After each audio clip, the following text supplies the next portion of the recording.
Welcome to the Sci-Fi Center, the place to be, where comic books and wrestling collide magically. Movies, TV shows, and pop culture we share. Get ready to rock, we're here to take you there. From superheroes to aliens in outer space, we've got the latest news and reviews in our embrace. Turn on your screen, let the neon lights glow. We'll take you back to the 80s. Let's rock and roll. Sci-Fi Center, where the legends come alive. Get ready to geek out, let your imagination thrive. We're diving into the past with a touch of modern flair. Sci-Fi Center, the ultimate pop culture lair.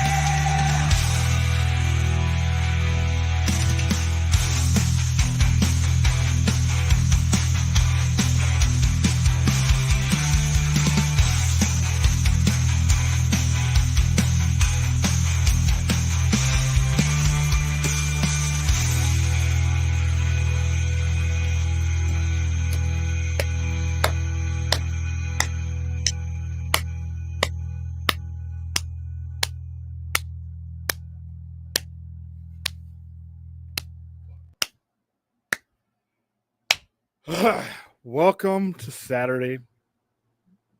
Welcome to the Saturday Overnight Live Show, our weekly semi wrap up of whatever the hell went on during the week.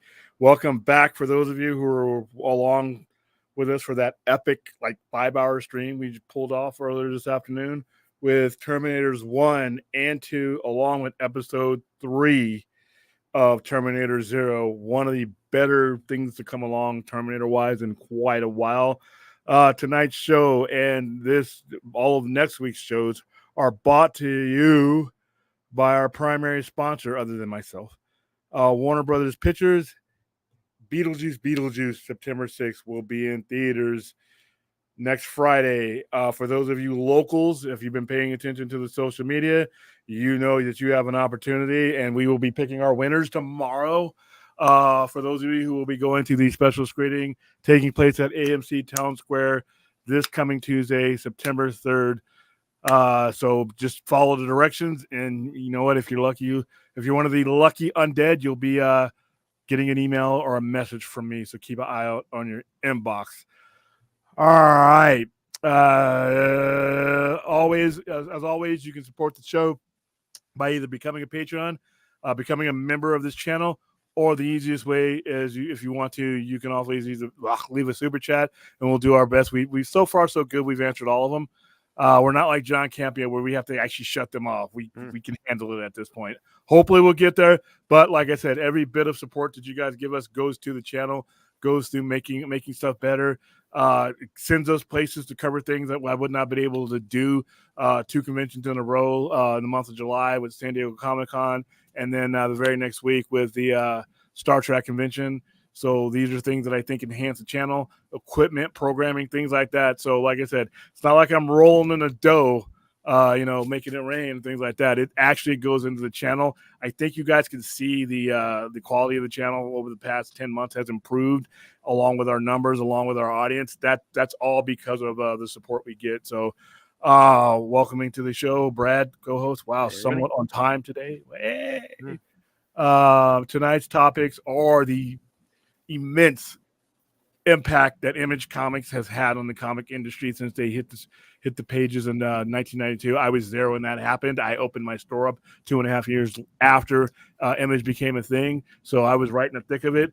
They have had a pronounced effect on comic books. Not only have they had, with the characters that they've added, but the workplace environment that they've created, the space that they have created for people who want to own their own creations or didn't want to work, for DC or Marvel at the time, or wanted to work for all of them and wanted to have a third option. So we'll discuss the impact of Image. We're going to jump right into Bash in Berlin real quick. And then one of our main topics, we've been talking about it a lot, popcorn buckets, what they are going to mean as an added revenue stream to these movie theaters. And we'll go look at some of the ones. I have two of them here. I have actually more, but you obviously, if you see me do our show at the house or at my office, I have the Dune one there. I have this one that I picked up at Comic-Con that actually has a propeller inside that I just don't want to open it. I have the Bat Signal one on the way, and next week I'm going to get the Alien one. So in an era where theaters are doing everything they can to extend their revenue sources, I think this is a good thing.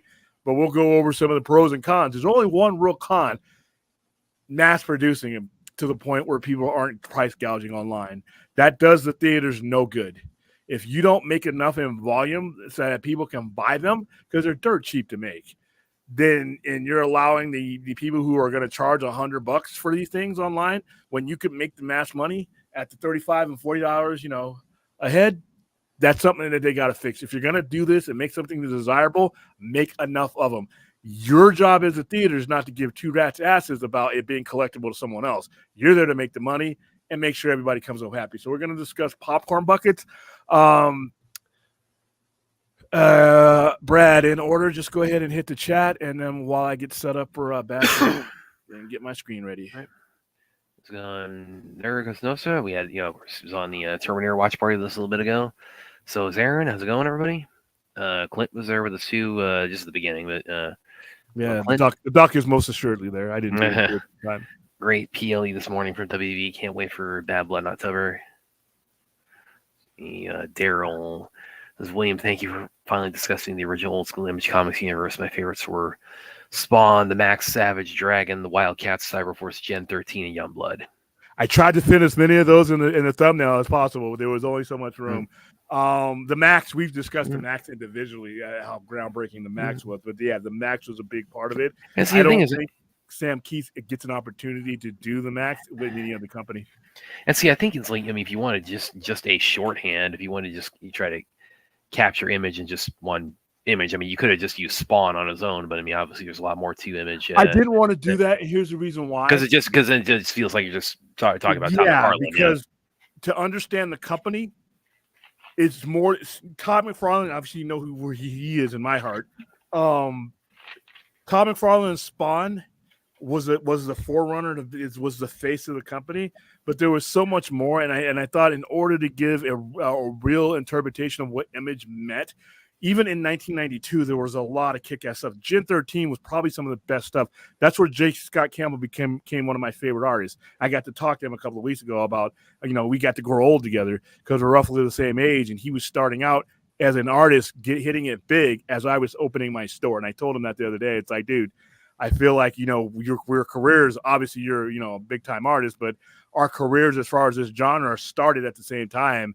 And, he's a really nice guy. This guy has a lot of people, and he'll talk to you for a little bit. J. Scott Campbell, great guy. But there were so many other things about the Image brand that were beyond Spawn. So, yeah, you're right. I could have used that, and then people would have gotten it, or I could have used the Image logo. But I wanted to illustrate just how big of an impact that they had. In order to do that, I added a lot to it. So, all right, we're going to go with Bash of the Beach. Or Bash. Ooh, wow. Ooh, no. Ooh. Not Bash of the Beach. We're not talking 1996. We are going to talk about Bash in Berlin. One of the last few for a while. These 10 o'clock start times are really getting on my nerves because I'm not a big fan of those. All right, so this was another instance to where we had a short pay-per-view. This only had 5 matches. It took place in the Uber Arena, which is a massively big complex. Even looking at it on TV, I got to hand it to them. Moved real quick, good matches. The outcomes are where they were supposed to be. The outcomes, you could have said, well, they could have had Gunther. They weren't going to have Gunther losing in Berlin. That is his adopted home. He was born in Austria. He lives in Berlin. He's basically German. They generally don't have you, unless you're Drew McIntyre and they screw you in Scotland. But they generally don't have you losing in your home. They don't want to deal with that riot and all the trash in the ring. But, hey, it started at 10 a.m. There was no buy-in, just straight to the point. Cody Rhodes defeated Kevin Owens by pinfall in a great match. In a great match. One of the best in either of their careers. And Cody Rhodes has had some real banger matches, and so has Kevin Owens. They put on a good match that did not feel like it was 23 minutes and 16 seconds. Cody Rhodes defeated Kevin Owens. I didn't think that it was going to go any other way, but yet the match was entertaining. This match was a world championship match that opened up the pay-per-view. That lets you know how to the point the pay-per-view was. Bianca Belair and Jade Cargill defeated. Woo, fuck. I'm all screwed up tonight. We might just get demonetized because I just can't speak normal English tonight. Bianca Belair and Jade Cargill defeated the Unholy Union, Alba Fire and Isla Dawn by pinfall. This match wasn't very good, and a lot of it is because Jade Cargill, whenever she's in the ring, she's just not that good. I think she has the ceiling is high for her, but she just has basic power moves, and everybody else in the ring has to basically. She's 1/4 of the match. She's got a cool look, and she's got everything to be a great star. She is a star. It's just that the match and the pace of the match, I just didn't really enjoy this match. If I had to pee, this would have been my bathroom match. CM Punk defeated Drew McIntyre.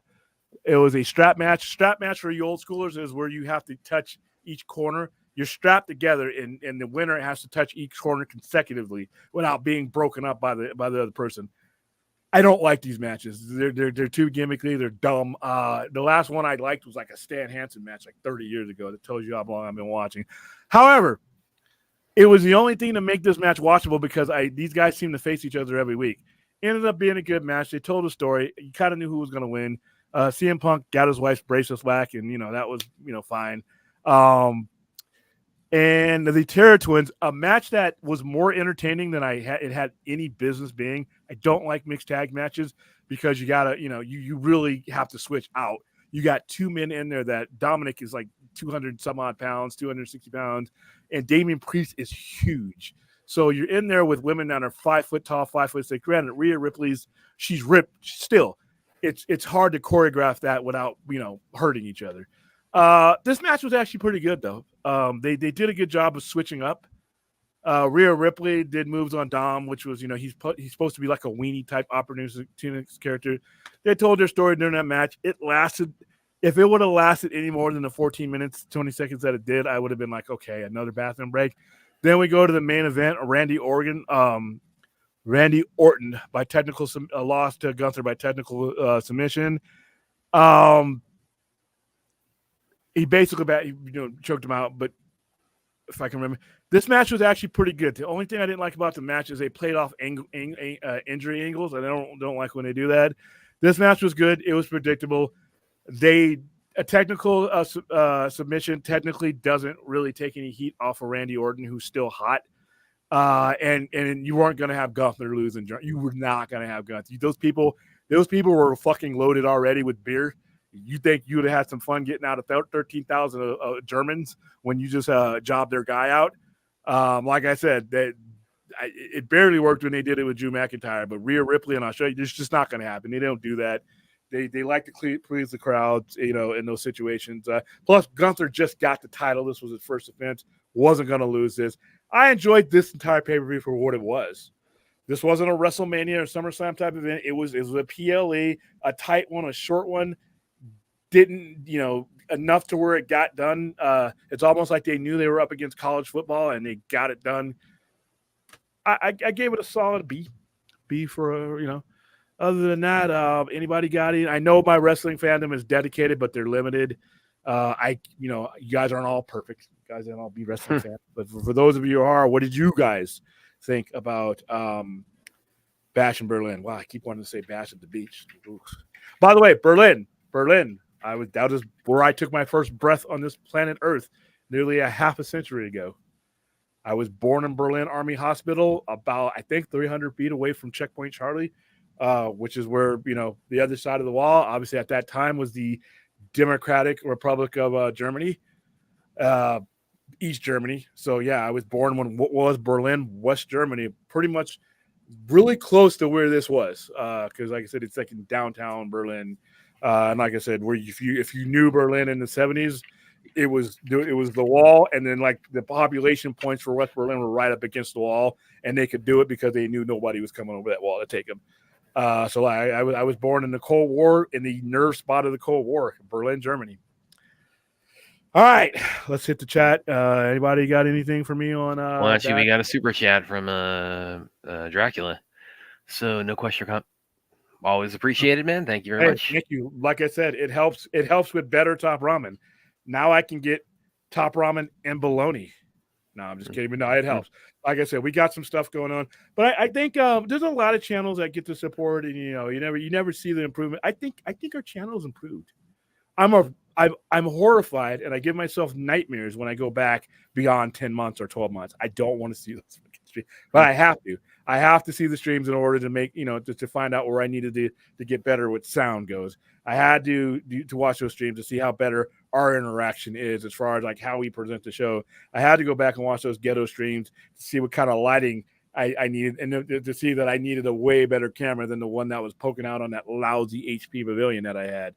So yeah, even though I watched those shows in horror, I watched them for improvement. And like I said, the resources that we were able to get, not only did they improve the show aesthetically, they improved what we were able to do with the show. They improve, what we were able to time I may be able to justify and putting it in. By the way, a lot of people watched the Terminator stream today. I don't know if those numbers are old. I'm looking at the numbers from the Terminator stream, and I'm like, wow. And they were that level as soon as we ended it. I mean, I was like, so far it's 303 views.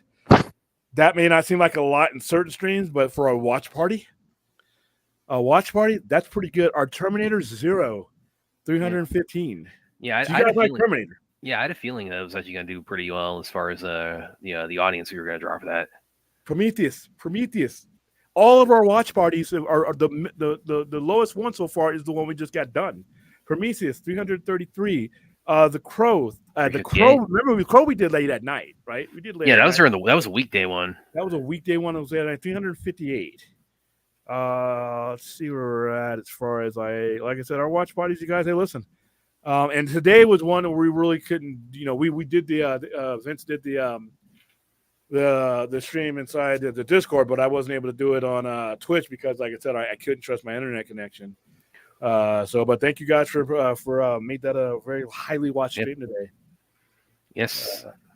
Imagine how highly watched it's going to be when we get to Life After Fighting Undisputed and all that awesome stuff that I've been robbed of by Mother Nature recently. It's going to blow all that out of the water. I absolutely guarantee. And when that happens, I'll be accepting your apology. One of us, if that doesn't happen, you got to shave your head bald.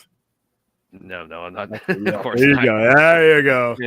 No, it's going to happen. I'm just not going to shave my head bald under any circumstances. It's not going to happen. Listen, we like I said. I mean, Terminator's got. Hey, how you doing, Joe? Yeah, we got a the Crow. You saw the Crow last night. You were looking forward to that too, weren't you? Sorry.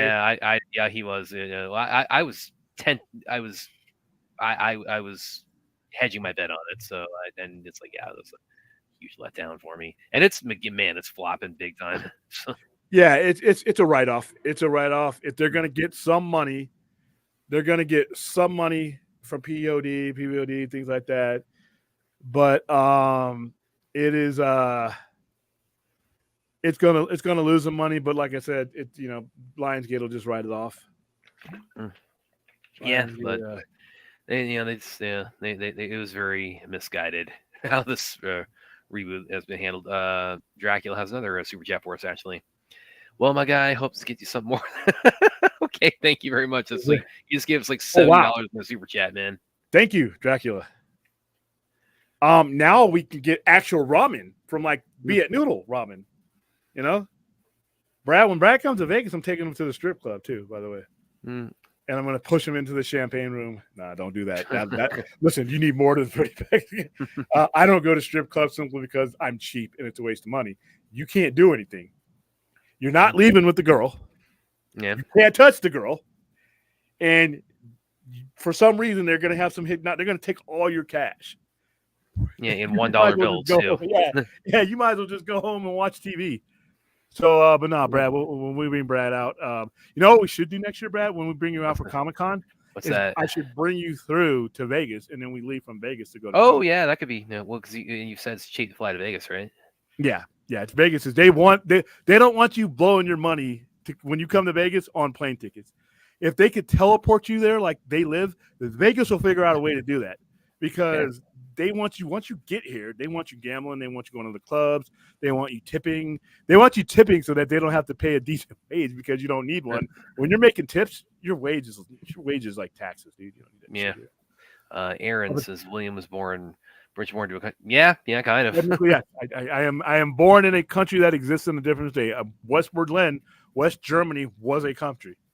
West Germany was a country, and I was in a city that was in the middle of what was the Russian zone. Berlin actually falls in the Russian zone, but there's an airway there that the Russians had to leave open because of the treaty and everything else. So you had ways in and out of Berlin, but Berlin, the city of Berlin, is actually surrounded by the entire Russian zone.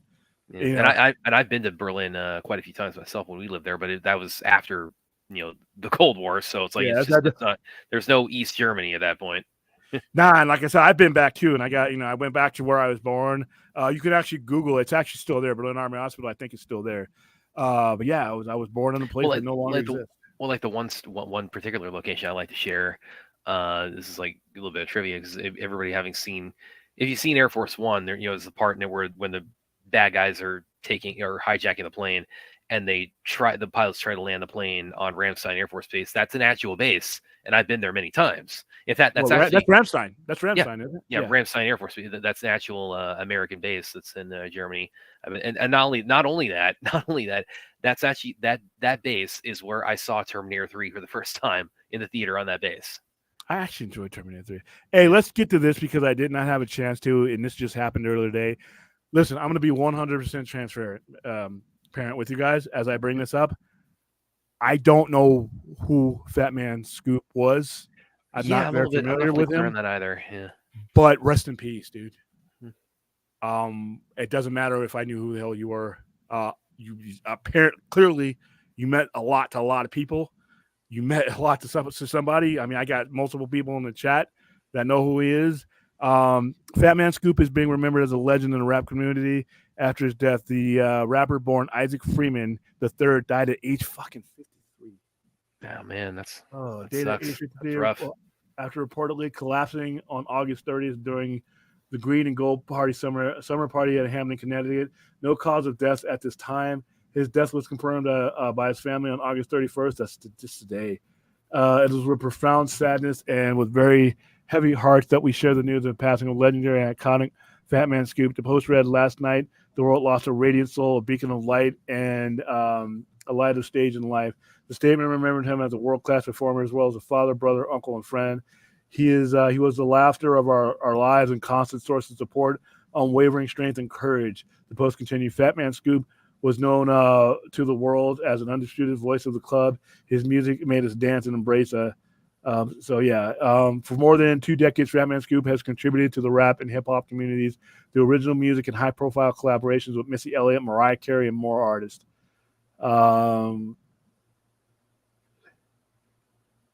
There's Missy Elliott, Shaggy. Like I said, I drift in and out of hip-hop, but I'm not, obviously you guys know from the show in general, it's just not my genre. I wasn't as aware as it, but once again, obviously my audience still knows who he is, and 53 is that's just too young to be going, man. That's tragic, man. I mean, and we had Johnny Gaudreau and his brother, like we talked about the other night, getting ran over by a drunk driver who needs to rot in prison for the rest of his life. I don't mess around with that with like a DUIs. It's like no. Yeah, I mean. You have, in 2024, you have Uber. There are programs out there, I know because I promoted them, that if you are too drunk, they will come get you and your vehicle. And you have designated drivers. I know that because I've done that plenty of times. They will make sure that you and your vehicle get to where they need for free. Because I've donated to these things. I've held fundraisers for these things. And in the Army, it was a big, serious thing because obviously, you got, you got people, just turning 21, don't know how to, or people who are heavy drinkers sometimes. You don't want, part of protecting the people in your squad or your platoon is making sure that they get home safe. Doesn't mean, it means jack shit if you spend all this money and investing into a government issue, GI, and then, don't create an environment where they can at least make a better decision or provide tools with them. We want you to get home safe, not only from combat, but from the pub or anywhere else. And so, yeah, those two guys, 30 and 31 years old, Tommy Gougeot was just about to become a father this fall, and a drunk driver took that all away. So you got those guys being killed at 30, and then this guy dropping dead on stage at 53 years old. So I'm assuming it was some kind of stroke or heart attack or something like that. But rest in peace, man. That just sucks. Just sucks. Yeah, that's horrible. Okay. There's a Fat Man Scoop was a huge part of my life when I was a teenager. I loved his music. He's huge here in Australia. So again, my heart goes out to his family, his friends, and his fans. So rest in peace, sir. Let's see. Okay, so what else? What's to the chat for us now, you guys? Droga says, remember when I went to the script club on GTA while oh god. Okay, I wasn't there for that, but last night we were on the Vodka stream. That was actually my first time on a stream with Enosh. So, and I think we were all in agreement on the stream. It was like, Enosh, let's just say he put the vodka in the vodka stream last night. Enosh pre-gamed for that one. Yeah, that was I'm not used to that because I had never been in his presence when he had a few in him.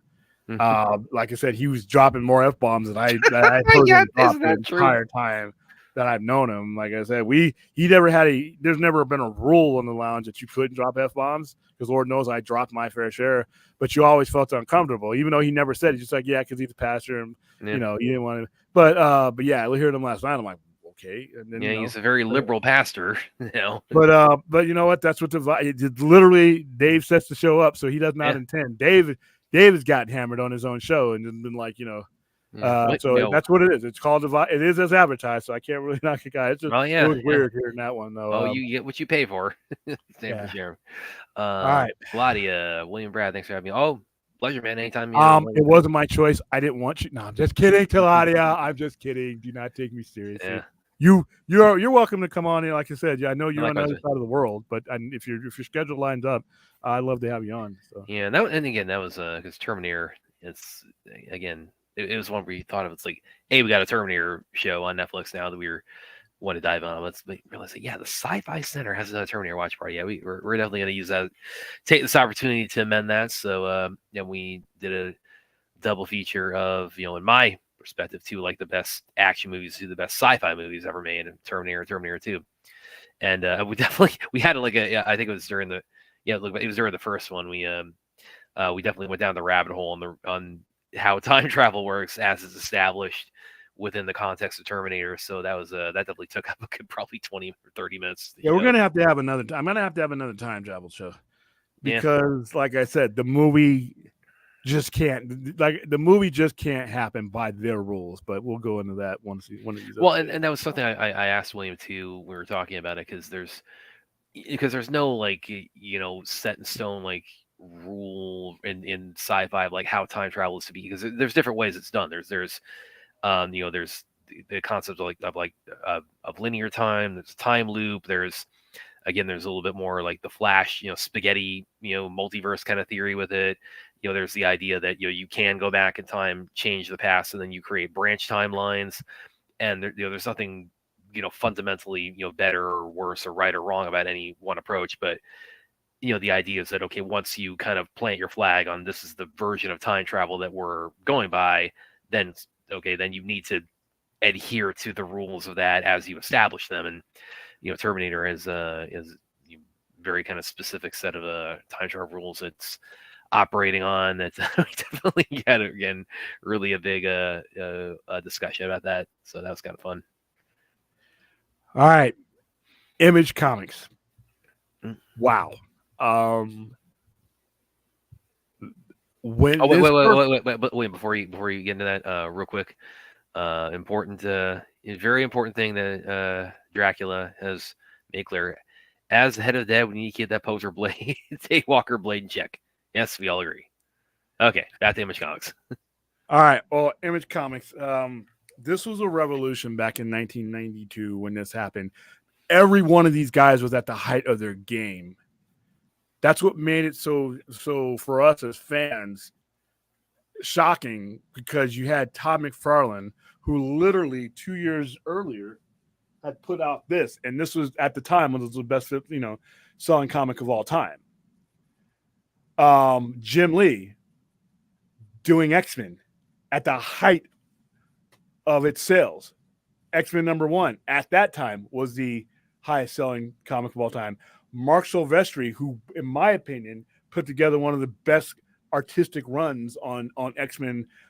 Him from X-Men 221 to maybe 266, where Jim Lee took over. I think that him coming over. Eric Larson had followed Todd McFarlane. He was the artist that took over for Todd McFarlane in Amazing Spider-Man 329. McFarlane's run ended in 328 so that he could go and do Spider-Man #1. You had Sam Keith, who had a run on Sandman, helping establish that, and he had a run on Incredible Hulk. He was in high demand at that time. J. Scott Campbell was relatively new. He had done some stuff, but he had Gen 13 was his breakout. Is considered to be his breakout. Rob Liefeld. Say what you want about his art style. Rob Liefeld was hot. Rob Liefeld was straight off the heels of creating, which is one of the most popular, ends up being the most popular characters, in recent Marvel history. He had just transformed New Mutants. New Mutants had just ended a year before at episode 100 or issue 100 and became X-Force. He created X-Force. He created Domino. He helped create Cable. He helped create a lot of this character. He was in high demand. He leaves for Image Comics. So you had literally, and it hurt Marvel more than anything, but you had literally the top tier people from the biggest selling company at that time basically leave and create their own thing. Now, the reason why they did it is whenever you work for a comic book company, or you create a character within the structure of that company, unless you work out some type of agreements, which most companies at the time are not going to do, you created that for that company. And this goes all the way back to Schuster and Siegel having to fight for the rights, because of the way their deal was set up. They created Superman, but because they created it under the employ of what was DC Comics at the time, they had a hard time getting their proper due and proper money. And that was comics wide. If you created a character, like Rob Liefeld has worked things into his deal to where I think he's executive producer on things. He gets certain things because he helped create Deadpool. But that's something that had to be negotiated at the time. For the most part, these guys were either working on characters, and Todd McFarlane did not create. He did not create Spider-Man. But what he did from Amazing Spider-Man 298 to Amazing Spider-Man 398. Yeah, it can't be overstated, the impact of his run Spider-Man. And what he did from Spider-Man #1 all the way up to Spider-Man, I think, #11 when he left, what he did as far as the value of that character, even though he didn't create it, he added revenue to that character that he was only going to get a certain percentage of. So these guys all decided that they just didn't want to do that anymore. They were all in the prime of their careers, and they decided that if they were going to be working on things, they wanted to own them. So they created Image. Image is basically, although you are working under the banner of Image, each one of those guys owns their characters that they bought. Wildcats. That's why Jim Lee was able to take Wildcats with him and do what he did with DC, because he owned their characters. He had the right to do that. Spawn belongs to Todd McFarlane. Gen 13, J. Scott Campbell, Sam Keith, the Max, and so on. So whenever these things got exploited, and an Image sold a lot of toys in the mid 90s. It still do. God, whenever they create these characters, they gave a percentage overall to Image in general, but the bulk, the lion's share came to them. When Todd McFarlane was working on Spider-Man, if you saw the Spider-Man figure, he didn't get shit. Even though he increased the profile of the character to the point where there's more money coming in, he didn't create anything. He did that under his, even Venom, David Michelin. There's a lot of people who worked on Venom. That belongs to Marvel. Marvel is always going to be Marvel or Sony. Some other company is always going to get the lion's share, and they just were tired of that. So what they did, and it had a huge impact. If it had been any other group of guys, it may not have worked. But because it was Todd McFarlane, Jim Lee, McFarlane can't. You know, I mean, I'm sorry to interrupt you, but again, he has such an entrepreneur's mindset that his him being such a key player in the formation of Image Comics. I mean, it's like, I think if you take McFarlane in particular out, it's like that really it would really impact their Image getting off the ground at all. Yeah, because it was his idea. It was his idea to get these other guys together. And they actually show you, there's a YouTube video out there that shows you some of the behind the scenes meetings that they had with these guys, and how as one of them would join, they would go to someone else and be like, they would convince them. And at the time, even though the desire was there, it was scary. It was a big risk. Nobody had started an independent company the size of what they were wanting to start. Yes, you had Dark Horse. Yes, you had a Kitchen. You had a lot of indies, but none of those guys had taken guys that were at the height of what they were at somewhere else. You couldn't get any higher than what Todd McFarlane and Jim Lee were in the 90s. They were the highest paid, guys. I mean, they were the it guys. But like I said, it was a sense of creativity and also more money. And they decided, you know what? We want to keep our money. When we create, like Mark Silvestri went and did with the Darkness, and you had guys, which way he worked on a lot of stuff, and he got pretty much most of the money from that. And it was creator driven, and that was the whole point of Image. Now, what it did for us as fans, it had us captivated immediately, because I was going to go wherever Todd McFarlane went. I was going to go wherever they had proven histories, and they didn't leave. They left. They didn't get fired. They left. Yeah, so there was, and it wasn't a falling out or anything. They just said, okay, we're packing our bags. We're starting our own thing now. Yeah, so they broke a lot of ground. They took a lot of risk, and it paid off. Initially, it paid off. They would when they started. There's some good and bad. Obviously, I've always discussed the oversaturation of things. The bad part about it is they were able. They could afford to print a lot of copies of theirs because of who they were. It wasn't like some indie that had limited print runs on things like that. Image added to the consolidation of the market that, storylines like Nightfall or Night's End and Reign of Superman Death had already started. And then Spider-Man with the Clone Saga, they added to a saturated market. But for a while, they dominated it because at the time, what Marvel and DC were putting out wasn't very good. What Marvel and DC were putting out were just things to grab headlines and bring in speculators. They weren't doing anything like the Max. The only person who was doing anything like the Max was Neil Gaiman. And that's because Sam Keith came from Vertigo. So you recognize, if you read the Max, you can see there's heavy inspirations from the Vertigo universe that he took with him when he came over.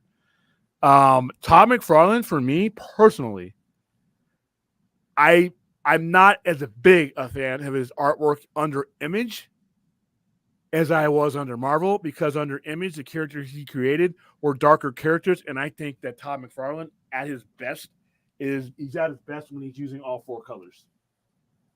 Yeah, his Spider-Man. If you haven't read McFarlane's Spider-Man, you're missing out on some of the best comic book artwork of all time. And this is one of the reasons why Todd McFarlane was one of the, along with the writing crew at the time, Todd McFarlane, when he only did 3 issues with this black costume, not even 3 full issues. He wanted the spectacular version of the costume with all its splendor, with all its color. That's why the very next issue 301, I don't have it here with me right now, is the same exact pose, same exact everything. Except it's a white cover with Spider-Man in his black or in his red, white, and blue or red, white, and black uniform. And as Larry addresses, yes, he actually is co-creator of Venom. Yes, with David Michelini. David Michelini and a couple other people, but once again, they were never going to get the lion's share of that. Like a Spawn movie, Todd McFarlane's getting a lion's share because he created the character. He's automatically the producer and everything else. Yeah. But with Spawn, like I said, you have a major corporation that owns and runs it. So the biggest moments, like I said, you also didn't have the limitations of traditional storytelling. They caught DC and Marvel at the right times. Man, Marvel had some good stuff going on. That's not enough. DC was just going to milk the death of Superman until we all died from it. But they had non-traditional story. Spawn, because they didn't have the corporate risk and corporate bosses at the time. Spawn was wasn't just edgy, it was disturbing. One of your main villains that's immediately prevalent is a child molester. And they don't leave a lot for your imagination about what he is doing, who he is, what is implied, the clown makeup inspired by John Wayne Gacy's exploits. They let you know what he is. And it's very disturbing. And there's a lot of other things that are disturbing in Spawn, but they were compelling. You weren't going to be able to do that. Very few people were going to be able to tell those type of stories with editors and stuff. And, especially with DC being owned by Warner Brothers, you barely got away with some of the stuff that they were wanting to do in the late 80s, but it sold, so everybody had to shut up. But they didn't have to answer to anybody. They were their own bosses. Their editing crew was people who they pretty much picked. Spawn's editing crew was people that Todd McFarlane picked because he knew what he wanted. It was, like I said, and as a comic book dealer, it was, to this day, they have changed the market. Now, the difference between the early 90s and now is Image is probably a little bit more taken for granted because they are, even though they're not DC, they're not Marvel, they have sold enough volumes to where they are major. Image Comics is still a major force in comics.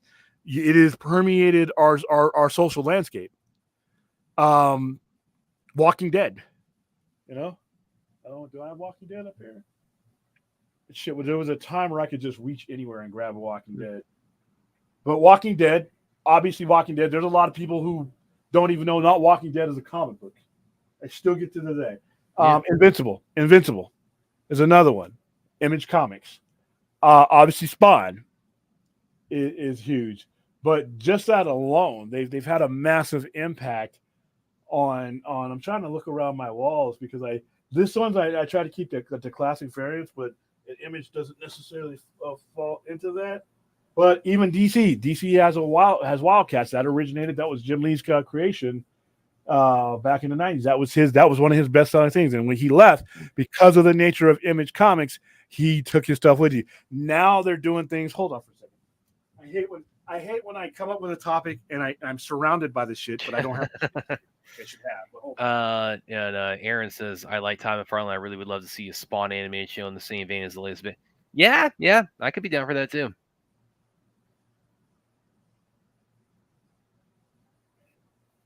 And yes, like there was, the anime. The show is actually a lot better than the movie because it's a lot more. It takes the gloves off a lot more. It's a lot more tonally consistent with the comics. The movie definitely waters it down a lot more for PG-13. The best things about the movie really are Michael Jai White and John Leguizamo. I could definitely. I would definitely love to see a new Spawn animated series in the vein of Batman Cape Crusader.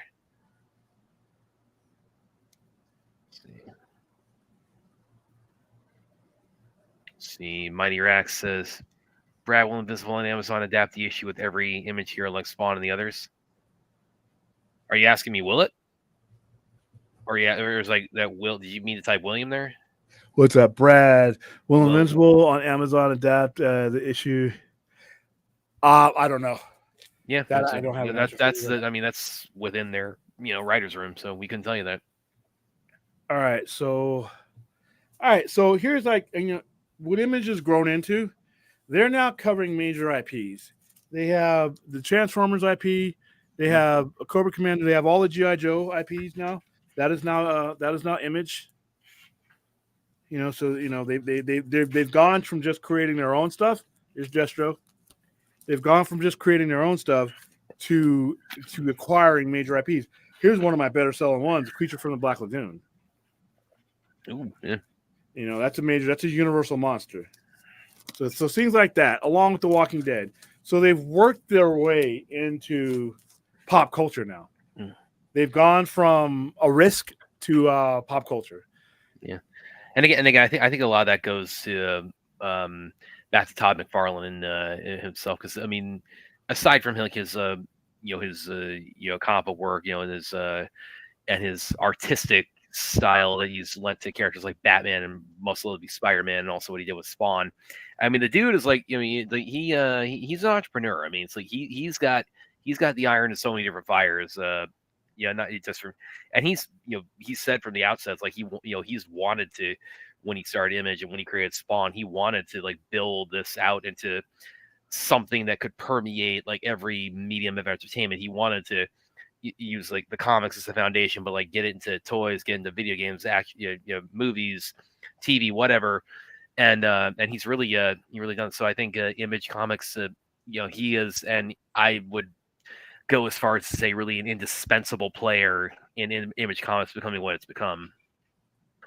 All right, you look at something like the Stray Bullets, 1905. Stray Bullets lasted a while. East of West. There's a lot of titles that you guys don't you don't know because they're not, Department of Truth. Just the covers alone. Youngblood. Have they ever adapted Youngblood in anything like animated or?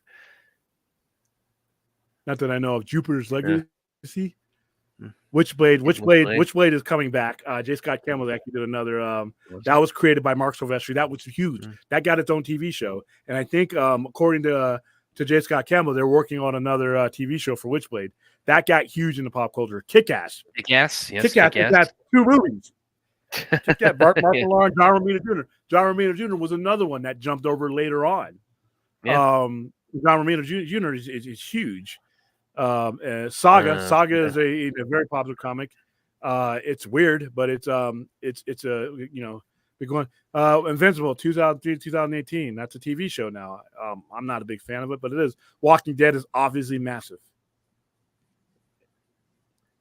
Savage Dragon. This is Eric Larson. This is one of the very first Image characters to come out. Spawn, obviously, number one. Spawn. There you go. Yeah. Oh, and by the way, to kind of illustrate a little bit of Image's business model and like again the creator-owned aspect of it, which is, I mean, phenomenal on a lot of levels, but you can also run into roadblocks and some aspects of it. Anybody who sees the Spawn movie, Al Simmons, his killers are Jason Wynn and the character Jessica Priest. In the comics, it was a character named Chapel who was a Spawn's killer. The reason why they couldn't use Chapel in the movie is because of Image's business model, where each creator owned their own characters, and Chapel was owned by Rob Liefeld, so they couldn't use him in the movie. So they had to create a new character, Jessica Priest, who was along with Jason Wynn it was Spawn's killer, and then they actually later worked her into the comics as well. But it's a little bit of like a history of the way they set it up with Image. Again, there's lots of great things about how that creator-owned business model, but you can also they also have occasionally run into some red tape on that. Lawsuits. Yeah. Oh yeah. Todd McFarlane. He had to learn our way. Angela. He had a falling out with Neil Gaiman over the creation of Angela, and Neil Gaiman not getting either money or credit over it, and he ended up having to sue Todd McFarlane, and he ended up having to settle out of courts. There was a character in Spawn. One of the criminals with Spawn was named after Tony something, was named after an actual real living guy, and that guy ended up suing. So whereas you would have a corporate mindset sometimes, and corporate lawyers and everybody else, copyright people drop out, when you're in indie, these are some of the things you had to learn. But you know what? To Todd McFarlane's defense, he learned and he moved on and he got better. And that's why, one of the coolest stories about Todd McFarlane is he had to file for bankruptcy. I mean, things didn't always go great, but Image kept running, kept getting better, and he rebuilt himself. And now look at where he's at right now with geeks like me slobbering over the comics, waiting to get him signed by him every year at Grown Ass Man. That's where Todd McFarlane is today. So don't give up, make adjustments, and you'll be all right. But Image is, like I said, from a store owner's point of view, Image had the same effect. Actually a much larger effect. And the only thing that up to that time that we had that wasn't breaking away, from the traditional mold was the indie stuff. I mean, really small indie stuff like Razor, you had the Crow, you had some of the stuff that Dark Horse was doing, a lot of stuff that Dark Horse was doing, but it wasn't, in my opinion, on the scale that Image would become. Even Vertigo was doing its own thing, but it was an imprint that was within DC Comics. This was something major. This was something at one point in time was considered on par, and at the time, in a weakened state that Marvel and DC were in the 90s, it was on par, if not surpassed them. What it also did, for better or for worse, is it put a fire under a lot of indie people to get people together and create companies and print with them. You ended up having Chaos Comic come out. Valiant got way more popular because people were looking for the next great image. They were looking for that next great story that wasn't attached to the Red as the Bat or the Spider. That was the challenge, not only for a customer in the 90s, but for us dealers. We had to diversify, and Image gave us another revenue source. Like I said, I'm glad it is 32 years later. We're still almost 33 years later. We still got it. I'm glad that they have morphed into something that is, that is another option. Now, since then, we've had other indies. We've had Boom Studios come about. You have a lot of different. You got a lot of different people buying. You have Dynamite. Dynamite was around then, but Dynamite now with their covers. And what it also did is prior to then, you had to be a pretty big name to leave where you were at. If you were working for unless you were Frank Miller or some of these guys, you had to be a pretty big deal, and you were a freelancer. So it was tough. Now some of the bigger names do everything. John Romita Jr. was a Marvel guy for the most part. I don't recall too much of his DC stuff, if at all. John Romita Jr. was Daredevil, Spider-Man. To this day, he does those titles now. But it made it so that people could go different places. If Marvel and DC didn't have anything for you to do, you could come over there. You're not burning any bridges, and you could come back. Most of the people right now that run Image or whatever have a good working relationship with the major companies now. That wasn't always the same thing, because obviously Marvel and DC struggling in the early to mid 90s, the last thing that they needed was to have their top talent leave and to have another company take money out of their pockets. But the business is kind of evolved now to where a lot of these guys are working. You got J. Scott Campbell, who's working on indies. He'll do a cover he just did a cover for Sheena that, by the way, one of my mainline customers, I was planning on taking that home. I posted an Instagram and you came and bought it. All right. So I got more on the way, but he's a cover artist. But he can do covers he does covers for Marvel. He does covers for Dynamite. So I think they made it easier for companies and people to integrate their talent just to be able to go where the work is. So that's how I feel that Image made a massive impact on comic books to this day. So there you go. Anybody in the chat got any input on that? Because that's fine.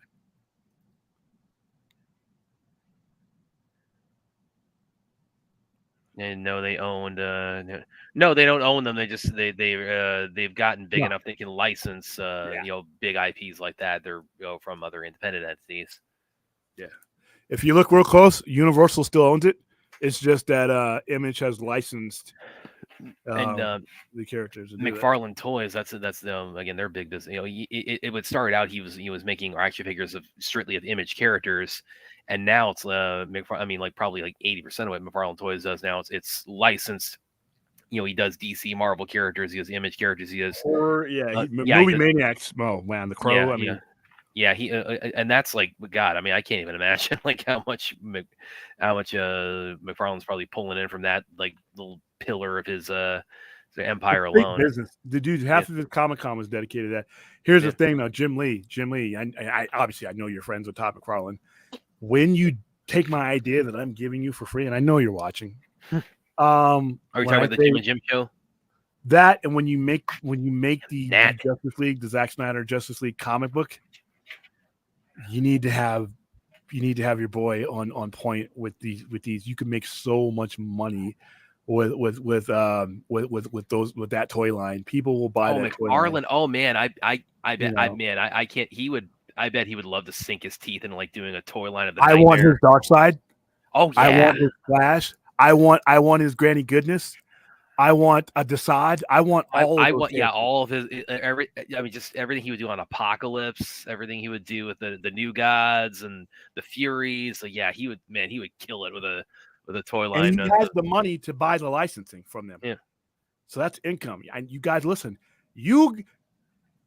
Warner Brothers is almost as broke as I am if you kind of look at it as far as like plus minus. So take the money. But anyway, that's what he's done. He's licensed a lot of these things, and it's been very successful. How do I know? I usually watch Peacock. I usually watch it here, PLEs. I pay the $9.90 whatever for Peacock and all the WWE PLEs today. The regular shows, I just DVR them and watch them on home. Actually, William, and not to like take it to another like Snyderverse finish, restore, resolve, whatever topic, but actually. Something you said there, it's kind of occurred to me because you talk about like the fandom, you needing to have like a business pitch or a business angle to like make this something that would be attractive to somebody to finish this up.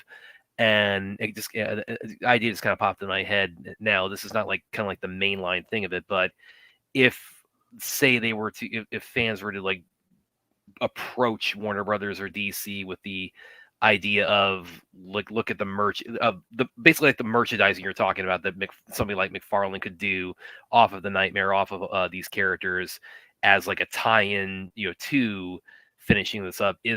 Would you say that's like a business angle or business element of like making that sales pitch to them?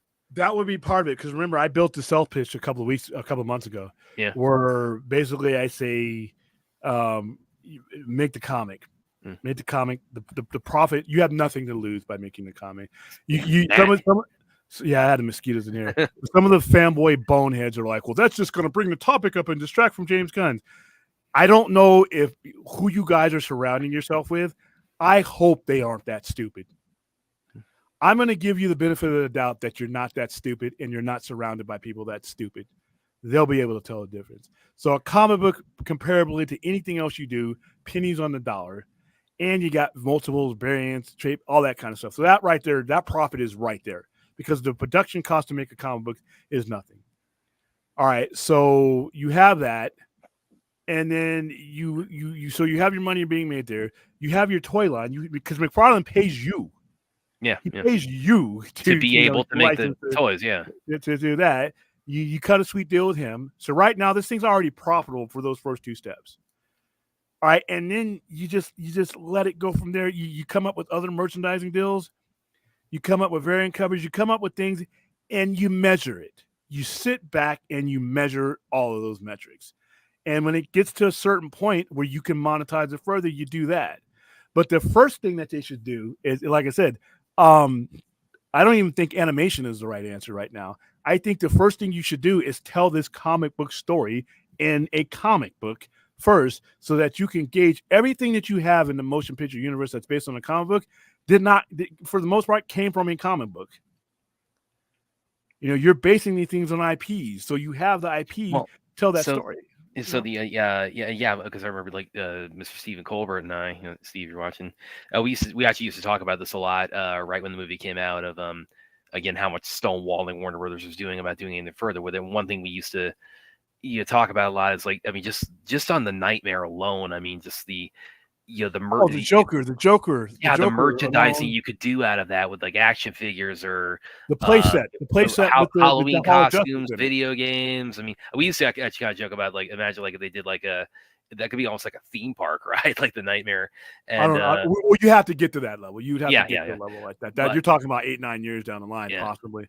but but that's for- something we used to talk about a lot. And like what you were just saying there, it's about McFarlane like really being somebody who really dive on this, and just kind of jump back in my head. It's like because again, that's if fans were to like make the pitch, like it's not even like from the angle of like what medium like of telling this of just like the idea of like just pointing to that, saying like you do this, you've got like this kind of built into it as like an additional revenue stream and a very what could be a very lucrative revenue stream for you, because this is not like the Nightmare is not a mainline DC kind of setting. It's a post-apocalyptic setting. You've got the characters with variations of their costumes, their powers, their personalities, so you've got something that's very unique built into that.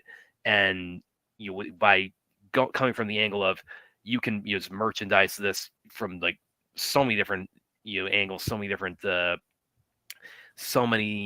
revenue streams. That's something that just kind of jumped in my head again when you were talking about that. It's like, is that maybe something the fandom should like maybe like kind of point to? Well, okay, so the I get what you said. Like we don't want to hear from those guys anymore. But okay, walk that back. It's like that. But is that like the merchandising side of it is like something that is like to be the add-on merchandise. So there's two things you have to have happen here. The risk the risk has to be low. So the money you spent, your risk reward has to be sizable. Like I said, staples and paper is not that hard. It's not that expensive.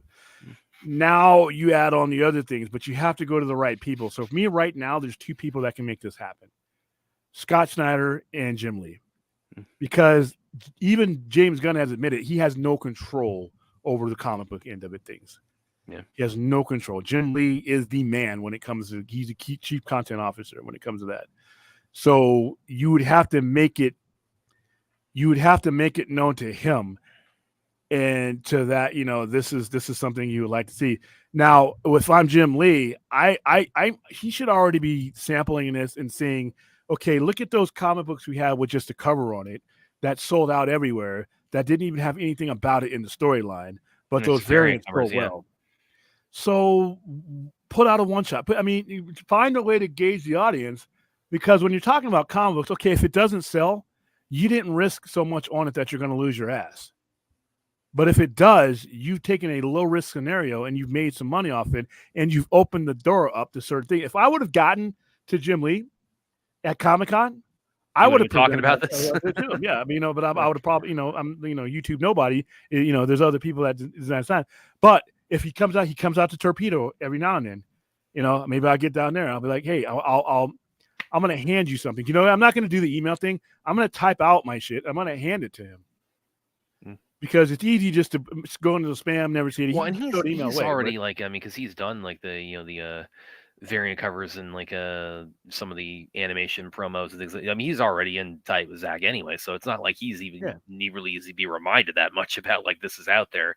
But yes, I didn't want to take the show over tonight with the the Snyder topic. But again, everything you were saying there about McFarlane and him like diving on that, it's like it just kind of jogged my memory about it's like we that had been like in kind of discussion when the movie first came out a while ago. It's like maybe that's something people should like really sort of dive on this is something that you get alongside this as far as like wrapping this up. Like I said, that's a monetary argument for it. Speak the language of the person or people you want something from. You'll go a long way. William makes a Yap Fest more gooder. Okay. Okay. I don't know what that means.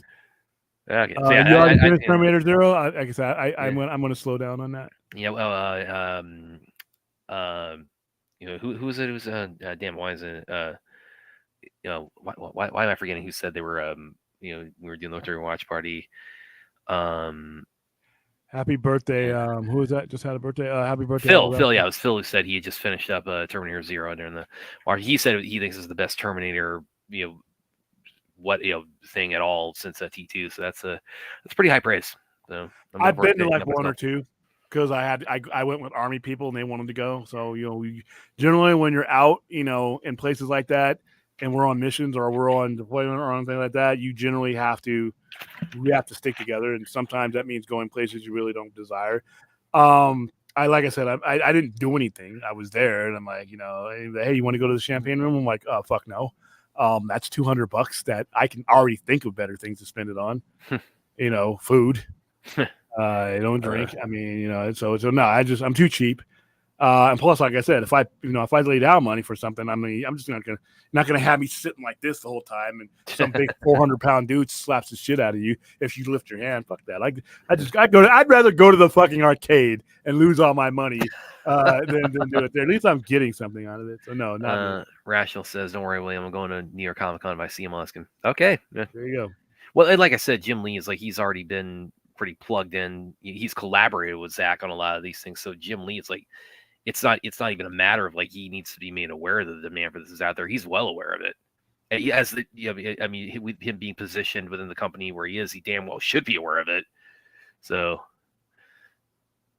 but yeah, again, I didn't want to take over the show with making another Snyderverse centric show. But again, I just kind of want to sort of gauge kind of your thoughts on that angle of it. Their thoughts on 15 years ago today. Disney announced that they're acquiring Marvel for $4.5 billion. Marvel's value is approximately $54 billion. Should Paramount regret the decision? In hindsight, you could say so, but we aren't 15 years ago though. We're in 2024. The problem is 16 years ago. That puts us 15 years ago. What does that put us at? Right. So that's 09. When it 09. I remember the day it happened. Actually, I was in college at the time, and I was actually going to a class right after that news broke, and it was professor asked. It was one of poli-sci classes, and professor asked so any news you guys caught going on in the world day? And I raised my hand and say, yeah, Disney bought Marvel for a shit ton of money. Here's the thing, though. I don't know if the Paramount should be at one movie in that only made like 400, 500 million bucks at the time. Marvel Studios, it wasn't a thing. When they bought that company, it wasn't what we're looking at it now. And to be honest with you, Marvel, it wasn't a cash cow. It wasn't a $4 billion cash cow risk at the time. They hadn't even had a $1 billion hit. They didn't have a $1 billion hit till 2012. They had successful movies. I mean, it's and they were riding the CBM wave. I mean, they were, the stuff they were making was popular, but again, they hadn't made stuff yet. They had made stuff. They made a thing. Yeah, they had made one movie. They hadn't conquered the world yet. Yeah, they had made one movie at the time, and like I said. If you're any of these companies, it just Marvel, wow, yeah, because they didn't make $1 billion. I always think Captain America. No, the first one actually a lot of money. The first one actually 300. Yeah, and that's the thing when it lost money. Yeah, people tend to forget, as I like to put it, the road from Iron Man to Avengers, it was not as rosy as people tend to remember it. I mean, they had hits, but I mean, it was not, especially when you when you with the hindsight of DC should have done beat for beat what they were doing. I mean, they were doing not bad, but I mean, it wasn't until Avengers, the first one, they really hit their stride. So, the idea that Marvel is always where they are right now is just that's revisionist history. Yeah, I remember Shadowhawk. It's damn Matt just won't go away. Who did Shadowhawk? Shadowhawk actually came back. That was like a Shadowhawk doing thing. Jim Valentino is another one that left. He was working on Guardians of the Galaxy.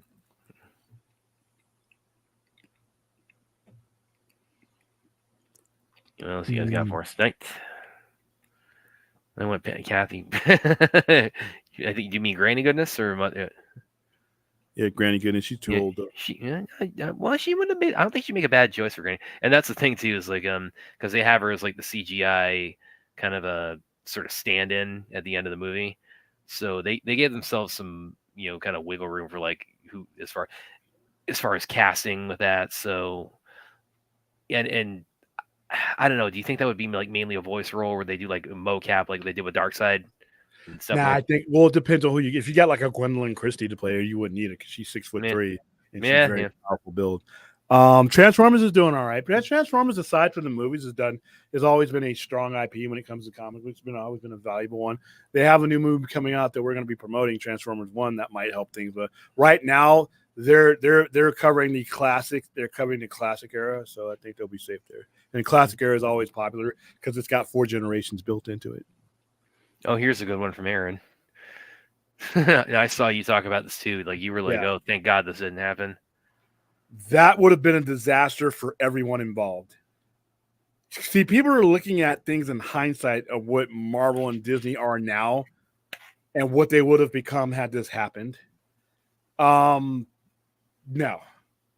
This would have been an absolute clusterfuck for everybody involved, and it wouldn't have worked out. And it would have worked narratively, it would have been a disaster. Financially, I don't think it would have helped. I think that just would have put more at the time dead weight on another company. Like I said, when we look back through it through the lens of what we see and know now, we're like, yeah, but that's not what risk is. Risk is mitigating what you have in front of you at the time. And even now, Fox spent a lot of money to buy, or Disney spent a lot of money to buy Fox. So these mergers, yeah, they got Deadpool making $1 billion. They're going to have the X-Men movies, but for $74 billion, you're a long way from getting that back, if you ever get it back in that. So yeah, these mergers are cool to look back on what could have happened, but also remember the time in which we're talking about. We're also talking about in the mid 2000s as well.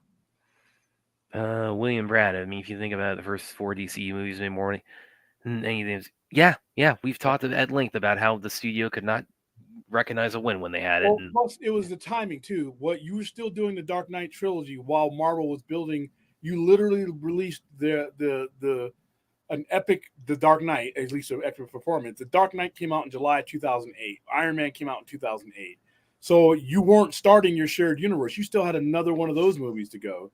So Marvel had a head start on you already in putting that together. Well, they initially wanted Green Lantern to be the start of the shared universe for them. Which is that fucking dumb.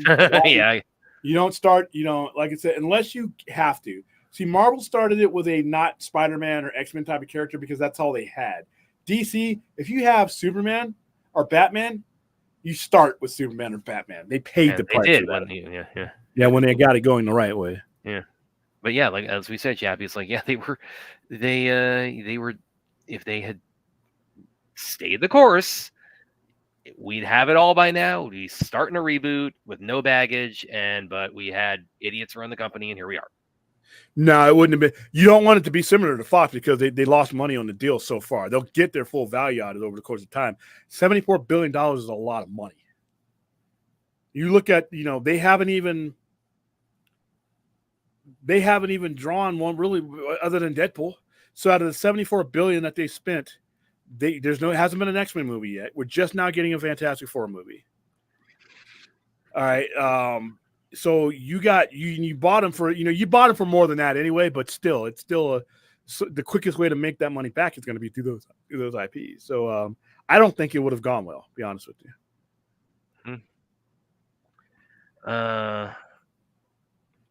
Yeah, imagine if the DC would stay the course, remain focused, allow careers, create no worry. I know, right? I know. It's like, and if they're fans enough to pry movies out of their hands, like with the jaws of life, again, it would have ended naturally. We'd be starting a new thing right now, and everybody would be happy. But here we are. Consequences of bad management. That's the major difference between Marvel and DC. Is bad management. You had and faith in your company.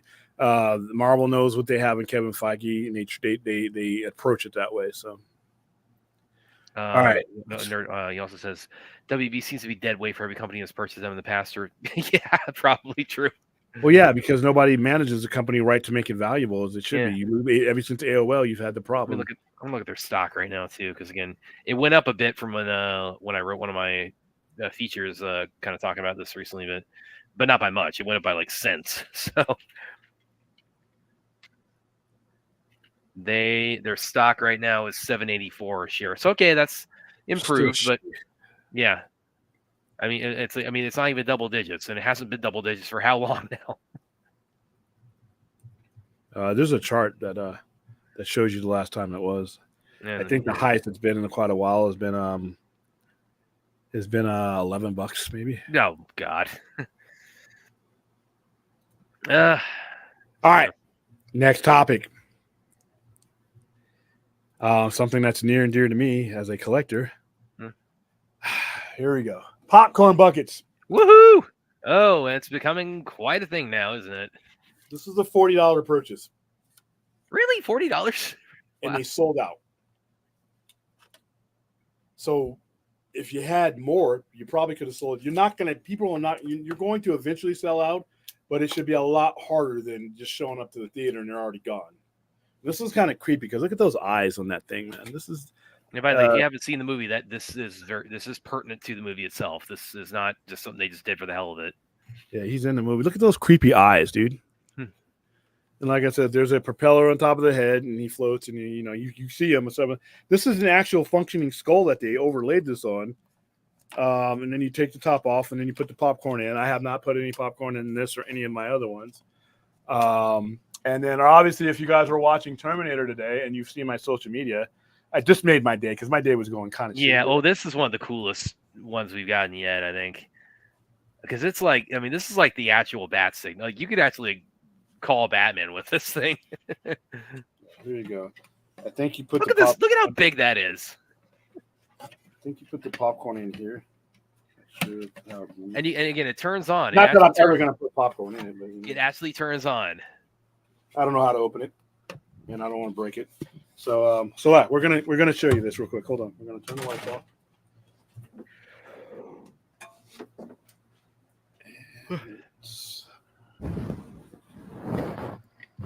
You can turn off the lights to demonstrate. Yep. Yeah. Look at that! Look at this. This is so cool. Again, it's like you could actually like call Batman with this thing. This is so awesome. There you go. So I have a Batman section. For those of you who have been to the store or seen the tours I put on in the store, you know I have a bat. It's like a pillar. It's like a tower. I've been getting cookie tins and things, and I was going to put a light bulb in it. I was going to try to set it up. I was going to try to cut into it, 3D print. Didn't need to do that now. When they came out with this, and thank you to Rhea, Glimmering Harpy, for getting this to me. But if so, I'll take this down. So there you go, a clear bat signal. Yeah. So this is like, yeah, this is really within the last. How long would you say, like, since we've like started getting these custom? But this has been, yeah, it's pretty recent, but it's really taken off. And this is like really adding a lot to theaters as far as their revenue stream in the post-COVID world and the streaming world. And I'm sure that's kind of a lot of the kind of the topics going to be tonight on is how much this is part of how theaters are going to start evolving. Look at how big that is. Yeah. Look at that. That is like the actual bat signal.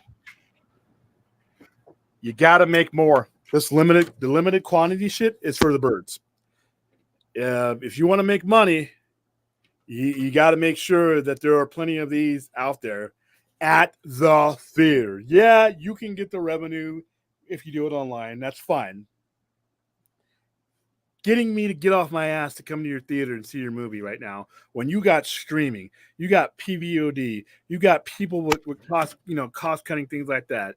This will push them over the edge to, you know what? I don't feel like spending a lot of money to be like, you know what? Let's make some room. This is cool. Yeah. This is cool. This is something. Yeah, this is really my favorite one so far, Aaron, too. Yeah. So now let's pull up. Obviously, you've seen my Dune one. The Dune one is really the one that really got things kicking. For whatever perverted reasons you guys are about to mind. But obviously, we started with this one. This Joking aside, this was huge. So this is kind of like Patient Zero and the new popcorn box trend. Pretty much. There you go. And the thing about it is like once you get them, it's like I mean they're reusable, but they're also people just adapt them to so many different things. When they take them home. So yeah, I mean that could be like a vase at somebody's house. Most people aren't even putting them. Look at that. There you go. I don't know what the hell this guy's doing. That's because he's getting eaten by the worm. So. Yeah. Yeah, because you can take the top out. But a lot of people I know, for me, when I got mine, I didn't put popcorn in it. Somebody got it for me, and I didn't put popcorn in it. But I would have. This was $28 right here. $28 with the popcorn. Costa says Doom popcorn bucket might have been a test to see people buy them. Customers did. Now they have no. Yeah, I agree 100%. But they got it just like the see, because right now if you go on eBay, you got assholes selling these things for $100. Somebody is You selling, got people scalping on popcorn yeah, buckets. that one I have with this one with the Deadpool one, people are selling it for 80. And here's the thing, that's all good and fine, but for the companies, if you know the demand is there, I hope they make the adjustment to making them to the point where everybody can have them. Because if you look at it, if you can add $28 to $40 to your average ticket, that's really good. That is really good. And this is the one from Ghostbusters, right? This is the Ghostbusters one. Ghostbusters one, the movie sucked for as far as like its box office and everything else goes. But when you look at some of the things that you got out of it, like here you go. This is that's the Ghostbusters one. So even if you didn't like the movie, having something collectible like that, you can actually buy these. I know people who are buying these with just from the counter. So if your movie sucks, right, or is not good or not making the money, you're going to have a guy that's not even, or gal that's not even going to go see the movie that's going to go get this. So that $30 you didn't make off of the tickets or anything else is actually, you just made $30 off of somebody who may not even see your movie. So you got to make enough of these, So that's the Ghostbusters. Yeah. Well, and now, do you think they're getting the message of that? Of that they need to mass? You think this is like really gonna? Yeah. Well, they're looking at all these pirates making their money off of them. Yeah. Why can't you? You need to be the ones making money off of it yourself. And I think that I know there's an online site. Let's see. Get this one. Yeah, the meal and juice bucket is a sandworm. Yeah. Of course, I saw that. I was going to bring this up. The alien one. Yeah. Here's the bucket head. The thing's massive, and it flips open, as you can see there. There's the we go to this screen. I want to look up real quick, like what we have coming up, as far as like blockbusters these next 6 months, like what like they could get like some creative popcorn buckets out of that.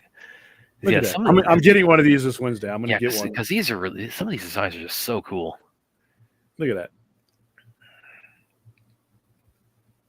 I'm gonna have one of these at the office at the house. I'm gonna have all these surrounding me. So there you go. That's the aliens one. Yeah.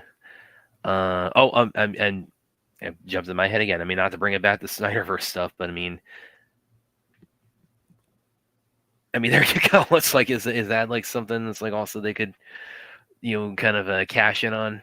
Yeah, you could cash in. I mean, you could have character different ones. You could, not just for finishing up what Zach intended, but also like even like doing like a theater run of the movie itself. I would think this would also entice them to do that. It's like, hey, we're putting this out even for just a limited time. Let's get some popcorn buckets out of this and get some more money out of it.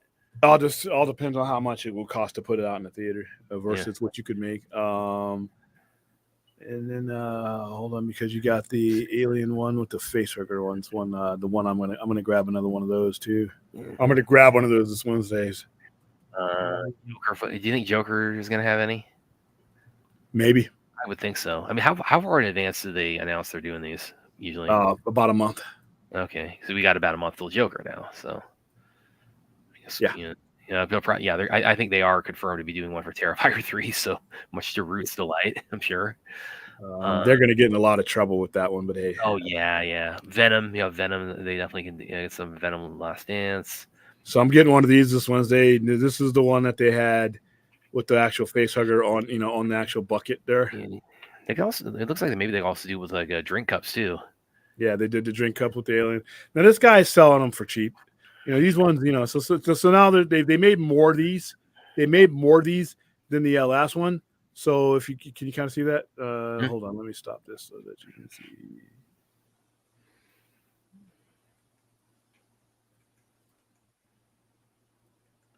So this one right here you can get for relatively cheap. It's $16-17. Yeah. You That's know, you pretty can get cool. if you get multiple of them, you get cheap. This is a good deal. So right now they made more of these than they made of the first time, right? So as you the supply and demand, there you go. So that's So what I want to see. But I would rather see the theaters make the money, because that's added revenue. well, For so them. yeah, and what is like the revenue split between the studios and the theaters on this? I'm kind of is that public or do we have any kind of That I don't general? know, but I know I'm pretty sure that the theaters are the ones licensing them from because like each one has a different one. Like Cinemark has one, AMC Okay, has one. okay, so then they license it from the Yeah, studio. So the studio, that's their revenue share, and then the theater the like takes the theaters make bulk the of this. profit off the Okay, distribution of it, but they're like I said, something like this is not going to take this right here with Batman. You may think it made a lot, but if you mass produce something like this, it's lightweight plastic. It's not like heavy duty things. This is lightweight plastic. The bulb in there's a standard light bulb. You can yeah. get those for $1. So your profit, like I said, right here. See, so this I'm gonna blow this up. So the guy's got the flask one. That one's pretty cool.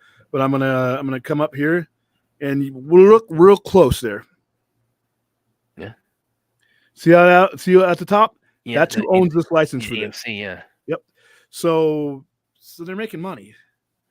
Which, by the way, that's another example of like when we talk about like licensing IPs. This is actually kind of a prime example, even though they're not making movies or TV shows out of it, but this is still a licensing deal because it's like they're signing the check to the studio. We get the character or the or the whatever it is that's pertinent to this movie, and we get to create a popcorn bucket out of that, and that's our revenue out of that. So yeah, this is really taking off. Let me see what else might be.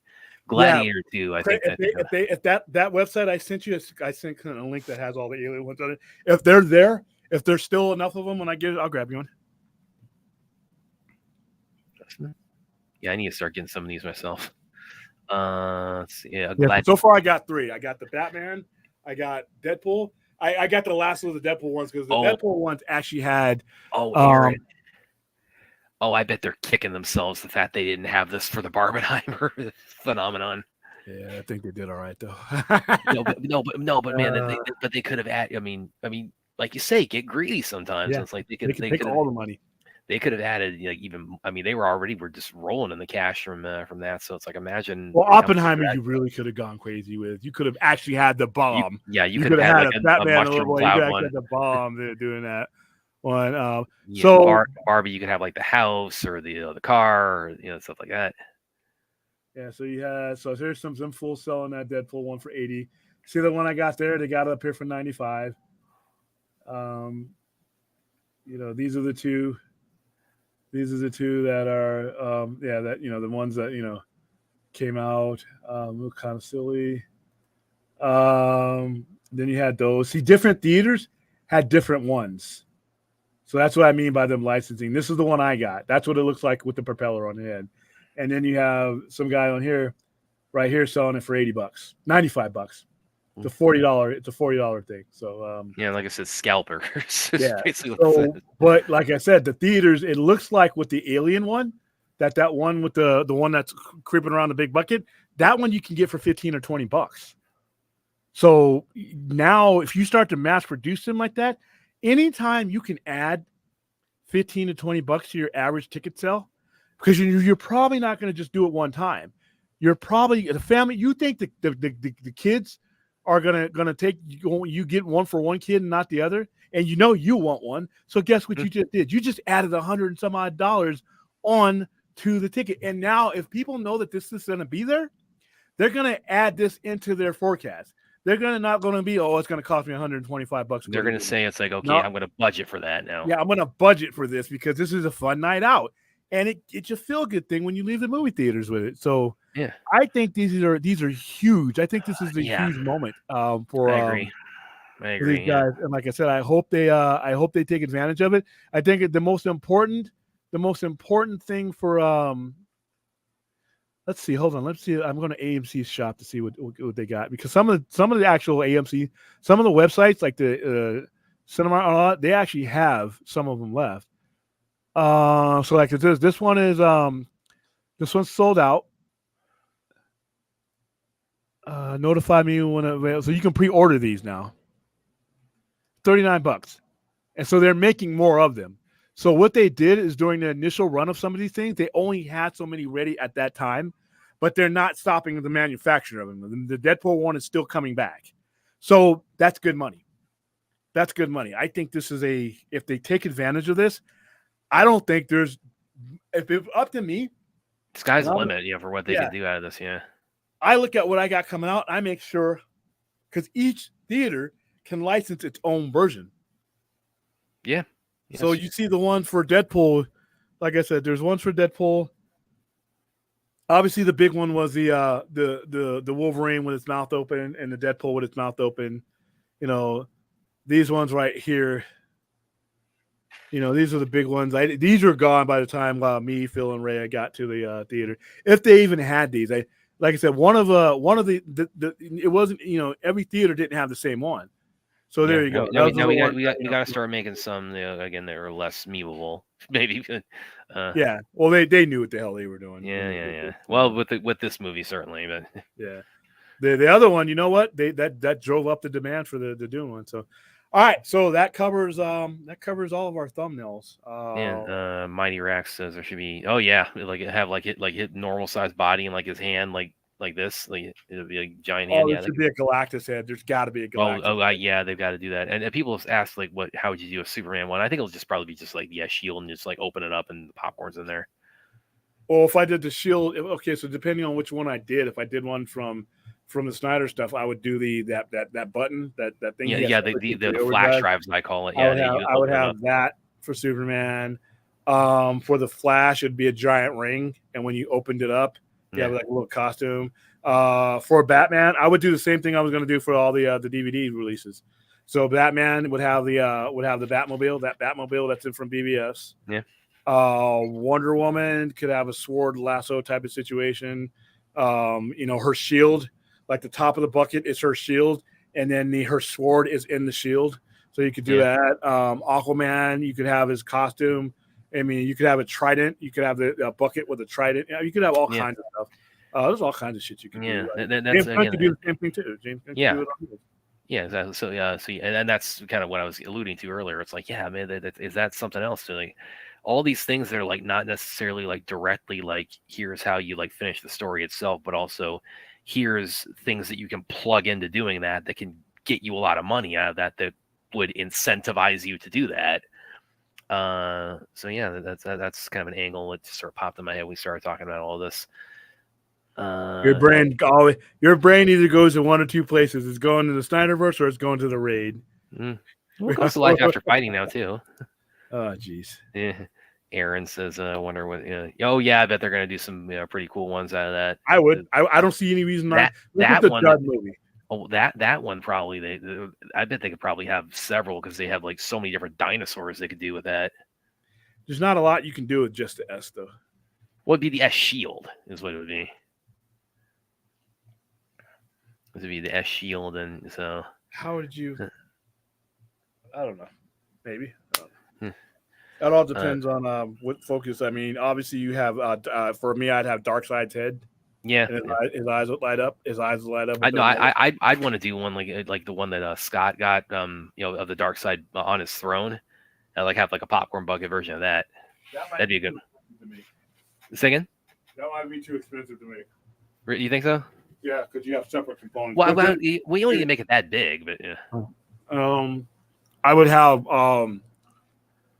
There's all kinds of stuff you could do. I mean, you could have the Daily Planet. I mean, you could. could. And then looking at the Marvel side, I mean, Spider-Man, you definitely have a lot of these characters. You can decide one that's just their head, and just you open it up in the popcorn, you pull it out of there. But Spider-Man, you really have to have 4 of those. Yeah. Well, yeah. 4 of those Galactus.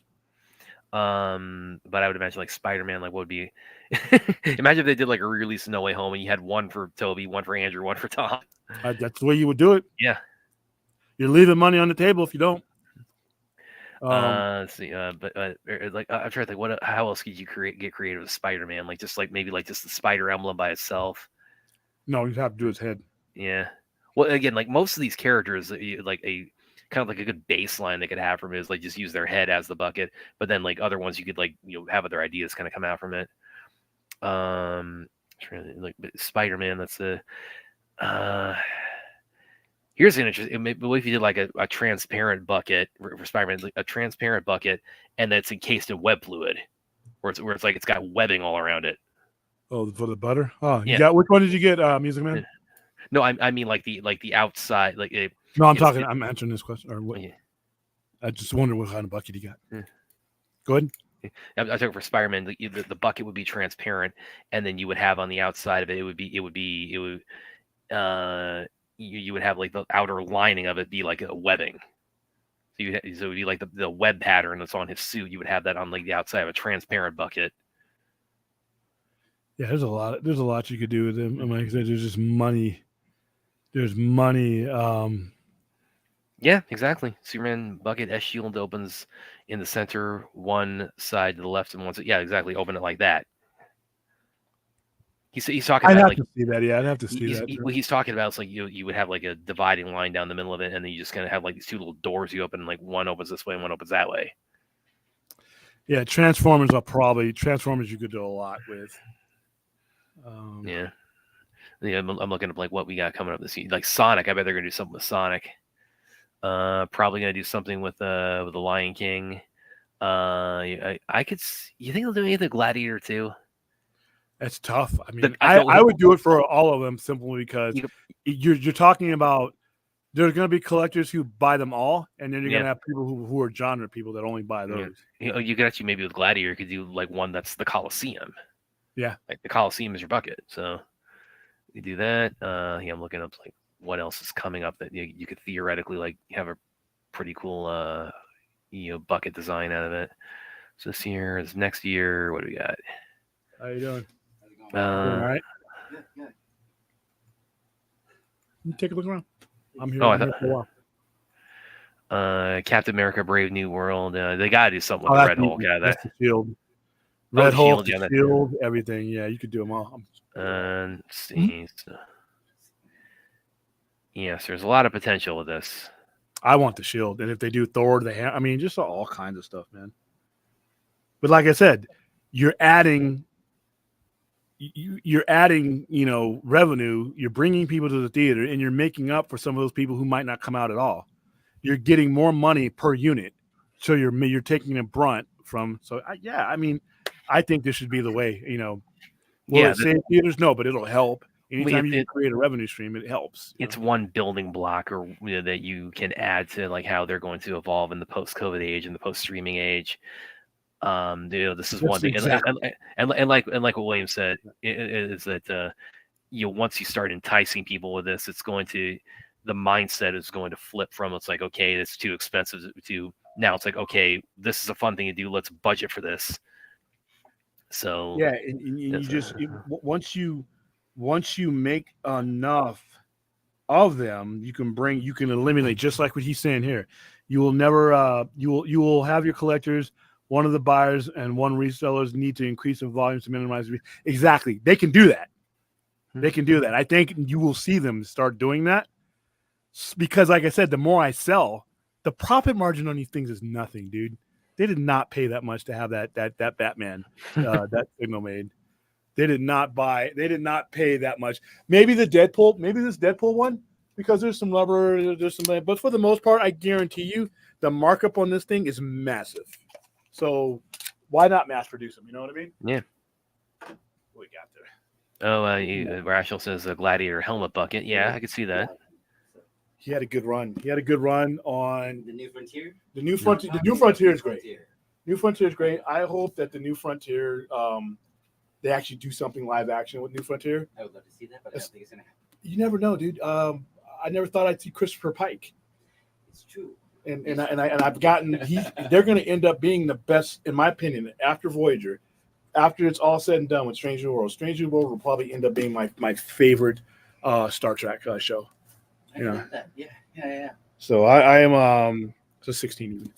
I'm all for that. But yeah, Mackenzie Calhoun, I got his figure. Then he comes with the sword. Yeah, I don't have it here. It's Go not. get it. No, I have it at the house office. Okay. Tell you what. It's like it's on a custom one.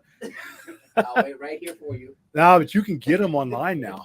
But yeah, it's Mackenzie Calhoun was ended up being my favorite captain, and Elizabeth. Now she's dead because they killed her in Picard season 3. But Elizabeth Shelby, she ended up being the captain of the Excalibur, and then she's an admiral, and she's an admiral in Picard, and they kill her off with the Borg. But I'm not sure I can pull this off. what do you got? I don't know. I just got Yeah, back. I know you're at the nunnery. Say hi to Billy for me. Um, I'm gonna be here for another hour or two, so you're fine. okay. Yeah, they're on the way to come get me right now. Mm. Actually, I'll keep it right here. yeah. Save it for me. What's your channel? Use this right here. You got a phone? Yeah. Do this right here. Right now. Yeah, I know. I gotta act. I know all that. Hey, listen, William's customer. Can I recommend something called The Raid to you? Ignore him. Hello. From the nunnery. How's it For going? those of you guys, Cheeks. yeah. This is when I bring up the nunnery, Hmm? they're a charity foundation. Yeah. They do a lot for if you just scan it, you can scan it. They do a lot for AIDS research. Where we do our shows, some where we do our Rocky Horror Picture shows, where we did our You guys do Germany. Rocky? Yeah, we're gonna be doing it at the nunnery. Really? Yep. Ooh. Yep, right Are you outside still the doing nunnery. auditions? Are you doing auditions? I take my card. I thought you did that. No, that's my YouTube channel. Okay. Subscribe. Cool. Yeah, we got another subscriber. Woohoo! We just hit 1,000. Awesome. Yeah, we just cleared 1,000 recently. Yeah, but yeah, get with me, man. Yeah, we're definitely looking for more people. Yeah. I've always wanted to do Rocky. Oh, there you go. Oh, also, dude, let me recommend something called Life After Fighting. Also. Ignore the guy who's talking to you. Reefer Madness, the movie musical. I want to do that live. Reefer Madness. That's, you know what? Now that it's legal, before when we were going to do it, when it wasn't legal, it was going to be harder. But now it's legal. You can literally just choke everybody out, man. Yes. You didn't hear me say that, guys. It's Of course not. narcotics. No. Oh, yeah. All right, I'll be here. Put that together. All right, cool. Here we go. Life of a retailer, live streaming and retailing at the same time. Got to make that cash. Yeah. Okay. So the nunnery, they put on events where they dress up as nuns, as you saw there, and they raise money for AIDS medication. Awesome. I love those guys because of that. Because I grew up in an era, like I always tell you guys, where AIDS was a death sentence. Once you contracted HIV, it was only a matter of time. Because of organizations like that, and they're called the Sin City Sisters, the Perpetual Indulgence, and it's a nationwide thing, by the way. This is a Las Vegas chapter. Because of the work, like he just got done raising money for AIDS. Because there's a lot of people that can't afford the medication that they need. So they raise money and they create services. Back when I was a kid, when you got it, it was over with. It didn't matter what, medication or not. Yeah. They didn't have it. It didn't exist. So you got it, you died. It's happened to Easy. Yeah. Happened EDE 3 weeks. By the way, he would have been his birthday would have been next Saturday. Saying he was September 7th along with me. He died at 32, 33 years old. He got it 3 weeks later, he was gone. All the people in the 80s that got it, it was over. Freddie Mercury, you obviously hear me. Freddie Mercury, Rock Hudson.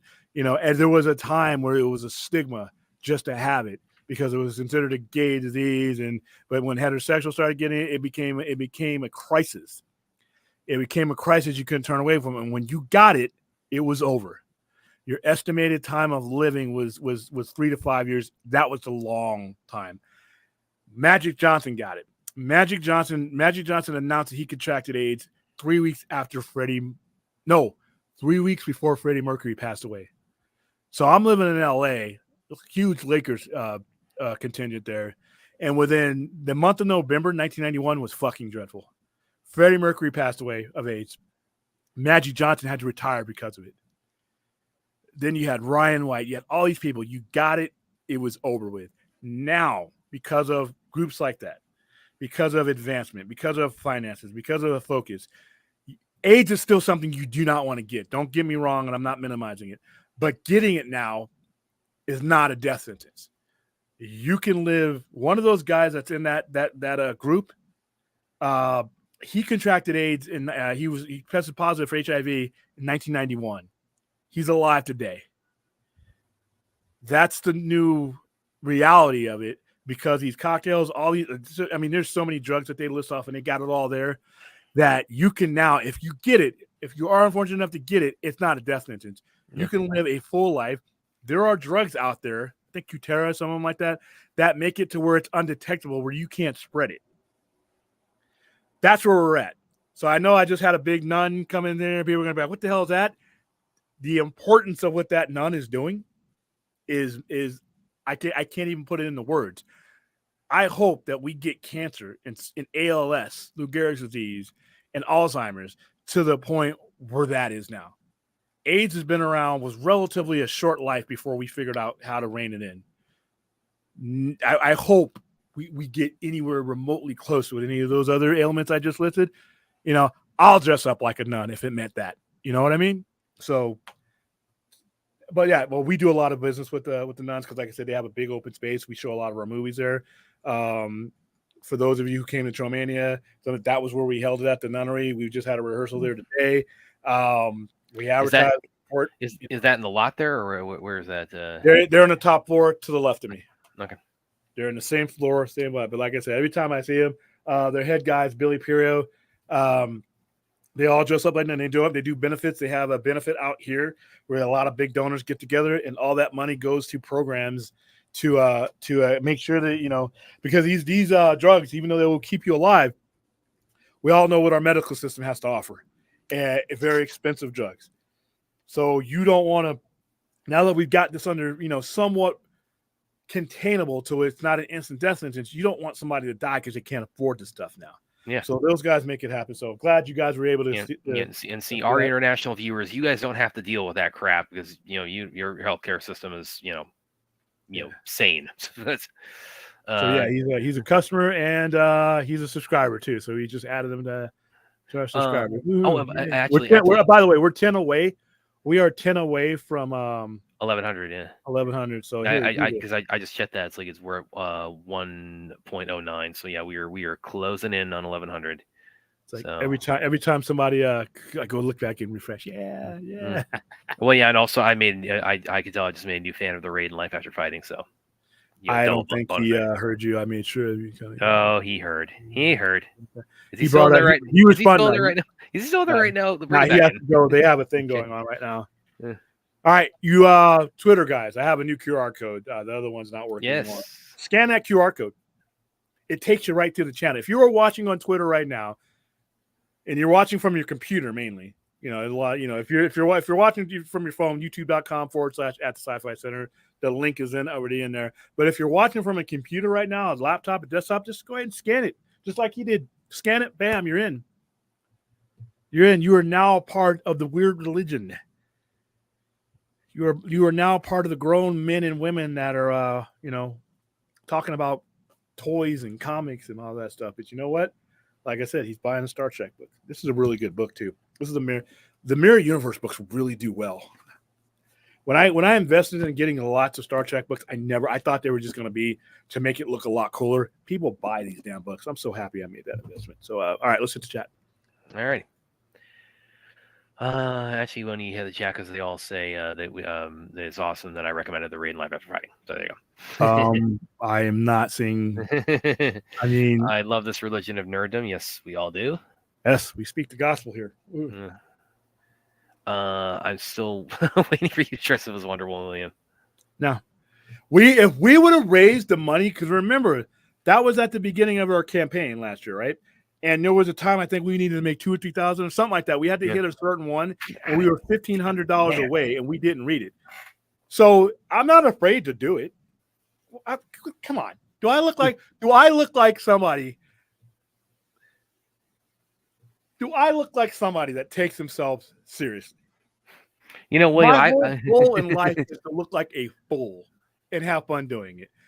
But the reason I'm not going to just do it because we didn't reach our goal. And there may become a time and place where we need to reach a goal, and I don't want to cheapen that goal. We have to reach the goal, you know, in order to get, you know, to do the thing. Well, the next one we do is like I'd even settle for not even Wonder Woman, just William wearing a shirt that says "The Death of Superman is the greatest thing ever." Well, I wouldn't even mind doing that because everybody knows that's a lie. You know, the industry itself knows that's a lie. I mean, like I said, we're gonna have to do a stream with people's infatuation with that story. I mean, I Well, wish I could show you what we're the about to damage get- that it done. We're about to get another adaptation of it, so Which is how many do we need? we've had one in now 2 in live action. We've had 2 in animation, so that's 4. And we had like half of one on Smallville when it's just Doomsday Blows Death Well, Super. that technically doesn't count because it wasn't real TV, but okay, I'll give you that one. Why? Why do we? It's not even a popular story. That's the thing about it. It's not that popular of a story, but it's like some mountaintop that each of these creators, I have to do this. It's like Mount Everest. You don't have. It's not even a mountain. It's a hill you can jump over. There are other Superman stories, better ones, way better ones. So William has agreed to to do the shirt that says "I love Death of Superman." It's the greatest thing ever. We're gonna do it if we for, I do it for charity. But if you've watched the show, you're gonna know that's a joke. You're gonna know that's an absolute joke that I'm. Well, good. Then our new subscribers won't know that, so they'll know. And most subscribers go back and watch old shows, so they'll know. Okay, what else you guys got for us? William, maybe for Crohn's charity? No, come on, go. Maybe for Crohn's charity? We'd have to raise a crap ton of money. But yeah, I mean, I'm all for doing for charity. I mean, like I said, you've seen by the effectiveness of our fundraisers that we're, it's not about how we look or what I'm willing to do. It's can we reach the number in enough time? Can we make an impact? And the greater good is the actual goal. When we raised $15,000, actually we've raised a lot. We've raised more than that. We've raised almost $17,000 for American Foundation for Suicide Prevention. I was willing, had we reached our goal, I had to put on the costume because it's more important than how silly I look. But we didn't reach the goal, so that's the only reason why I didn't do it. I had it. I was ready. That would have been great. But you guys cared more about torturing me with Scary Movie. Yeah. I was. We were getting great viewers. People it would have been rewatched. People would have think that I was embarrassed about it. And I would have been like, embarrassed about what? I look around. And you know what it kind of reminds me of too? Have you seen some of those episodes of Campy, a show where he's dressed up as Harley Quinn? Yeah.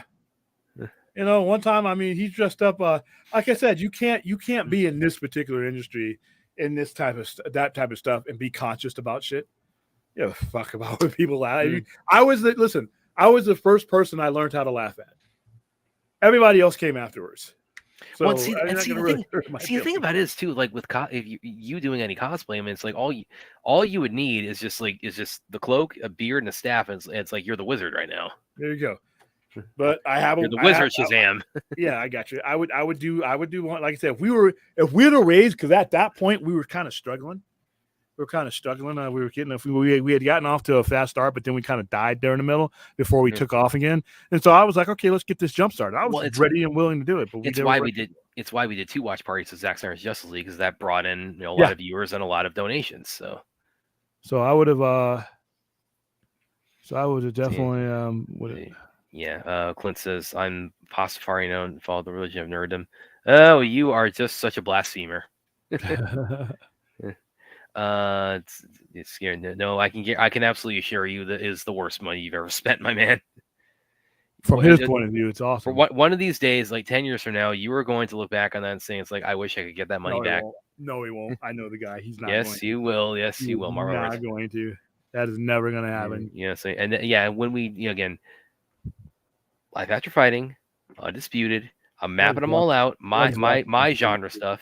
Nobody's watching those. When they watch it, I'll be accepting your apologies. Sure. You think you're getting an apology for Clint? Right. You think Clint? I guarantee you, right now at this moment, Clint is laughing. He probably just hurt himself laughing. He's laughing now. He'll be crying later. He will be laughing then. So Clint's Chappie says, question: why do you think the Harvey and Bob Weinstein would always be so abused? Because they were assholes. Because they could. It's a simple. They could. They had power. They were jerks, and they wielded that power like jerks. Don't say this, Clint. I mean, geez. Yes, you have illnesses, but you know what? You're monitored. Yeah. You'll be around. You'll probably outlive me. Who knows? Yeah. Yeah, but trust me, he's like he's going to in 10 years. He's going to confess, Brad, you were right. It's not I that big a should've- deal. He might not even remember this in 10 years, but okay.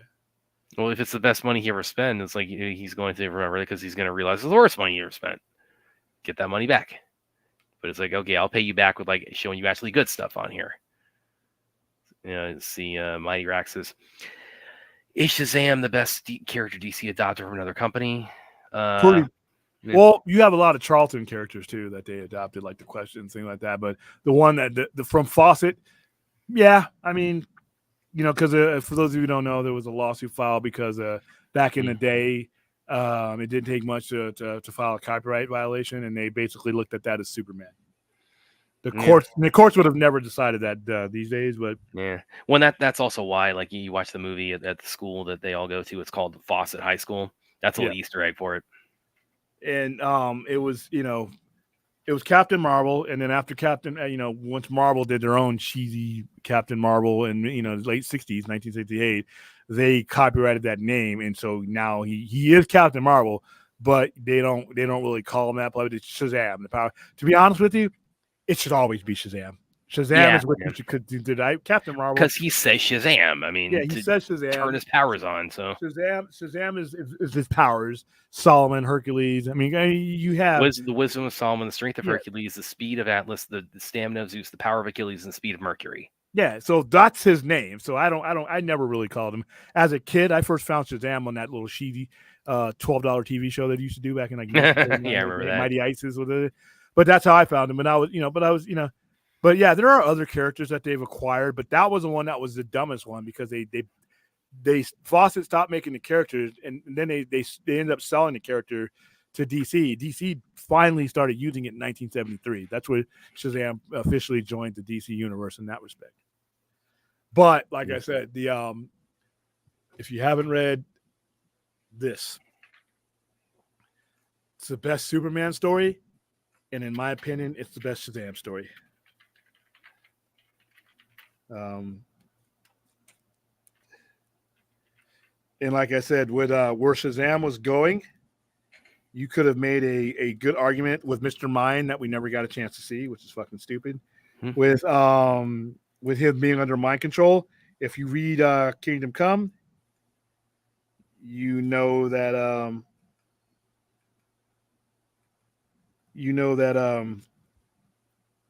he is under the control of a worm-like parasite that's supposed to indicate of. Here it is.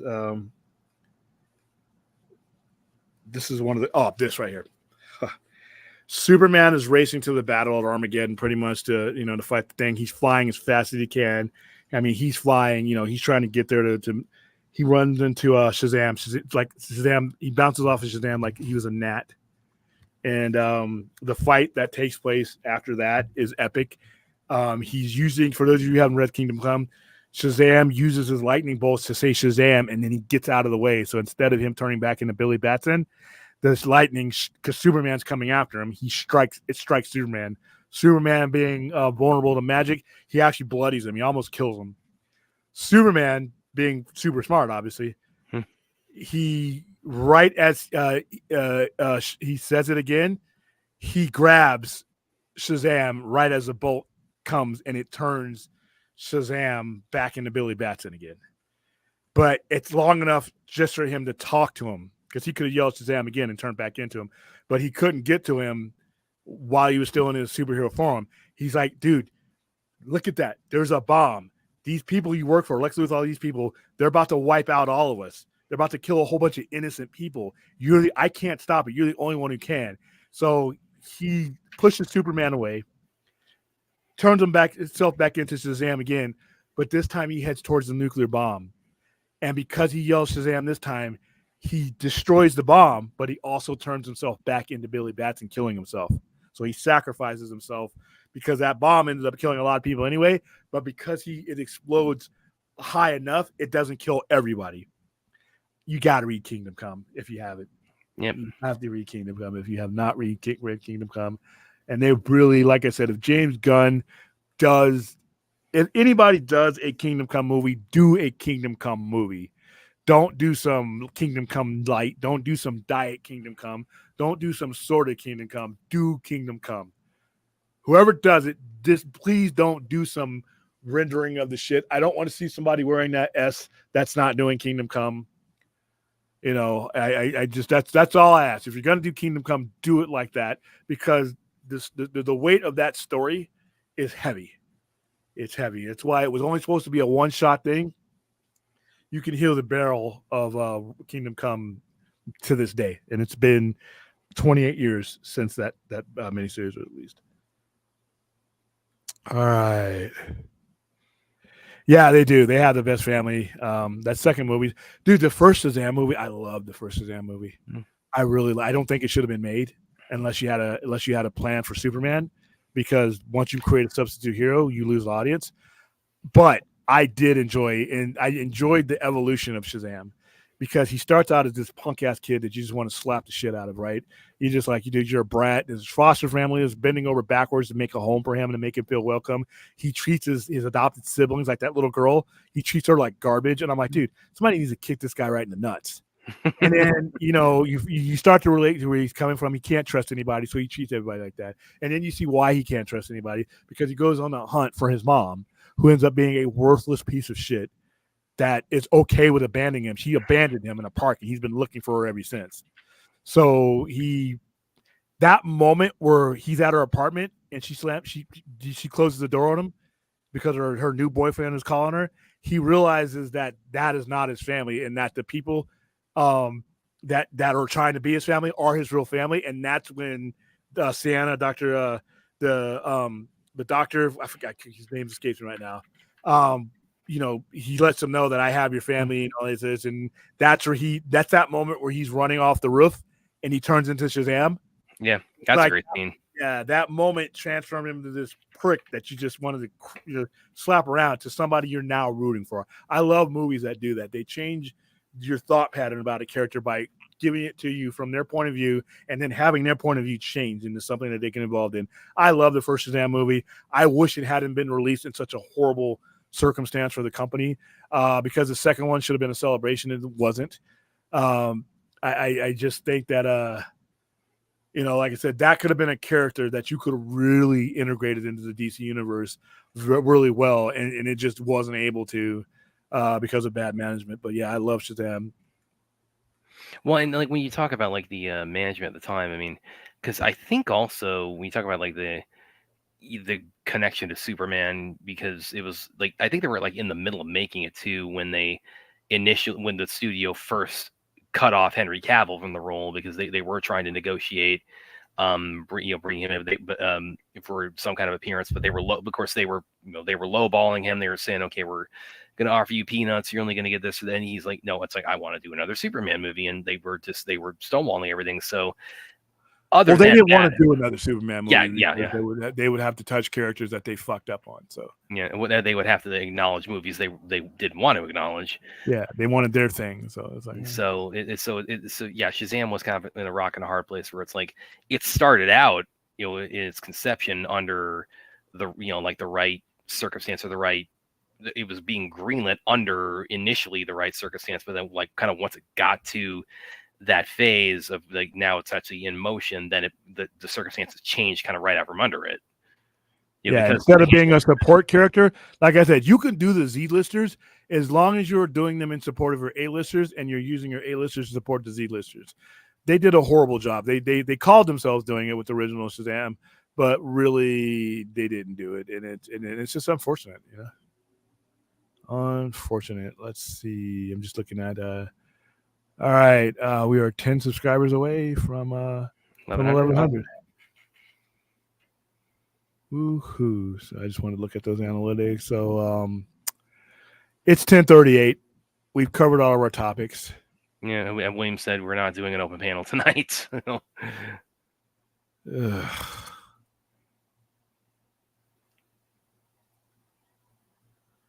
Last week was that show hurt to watch back.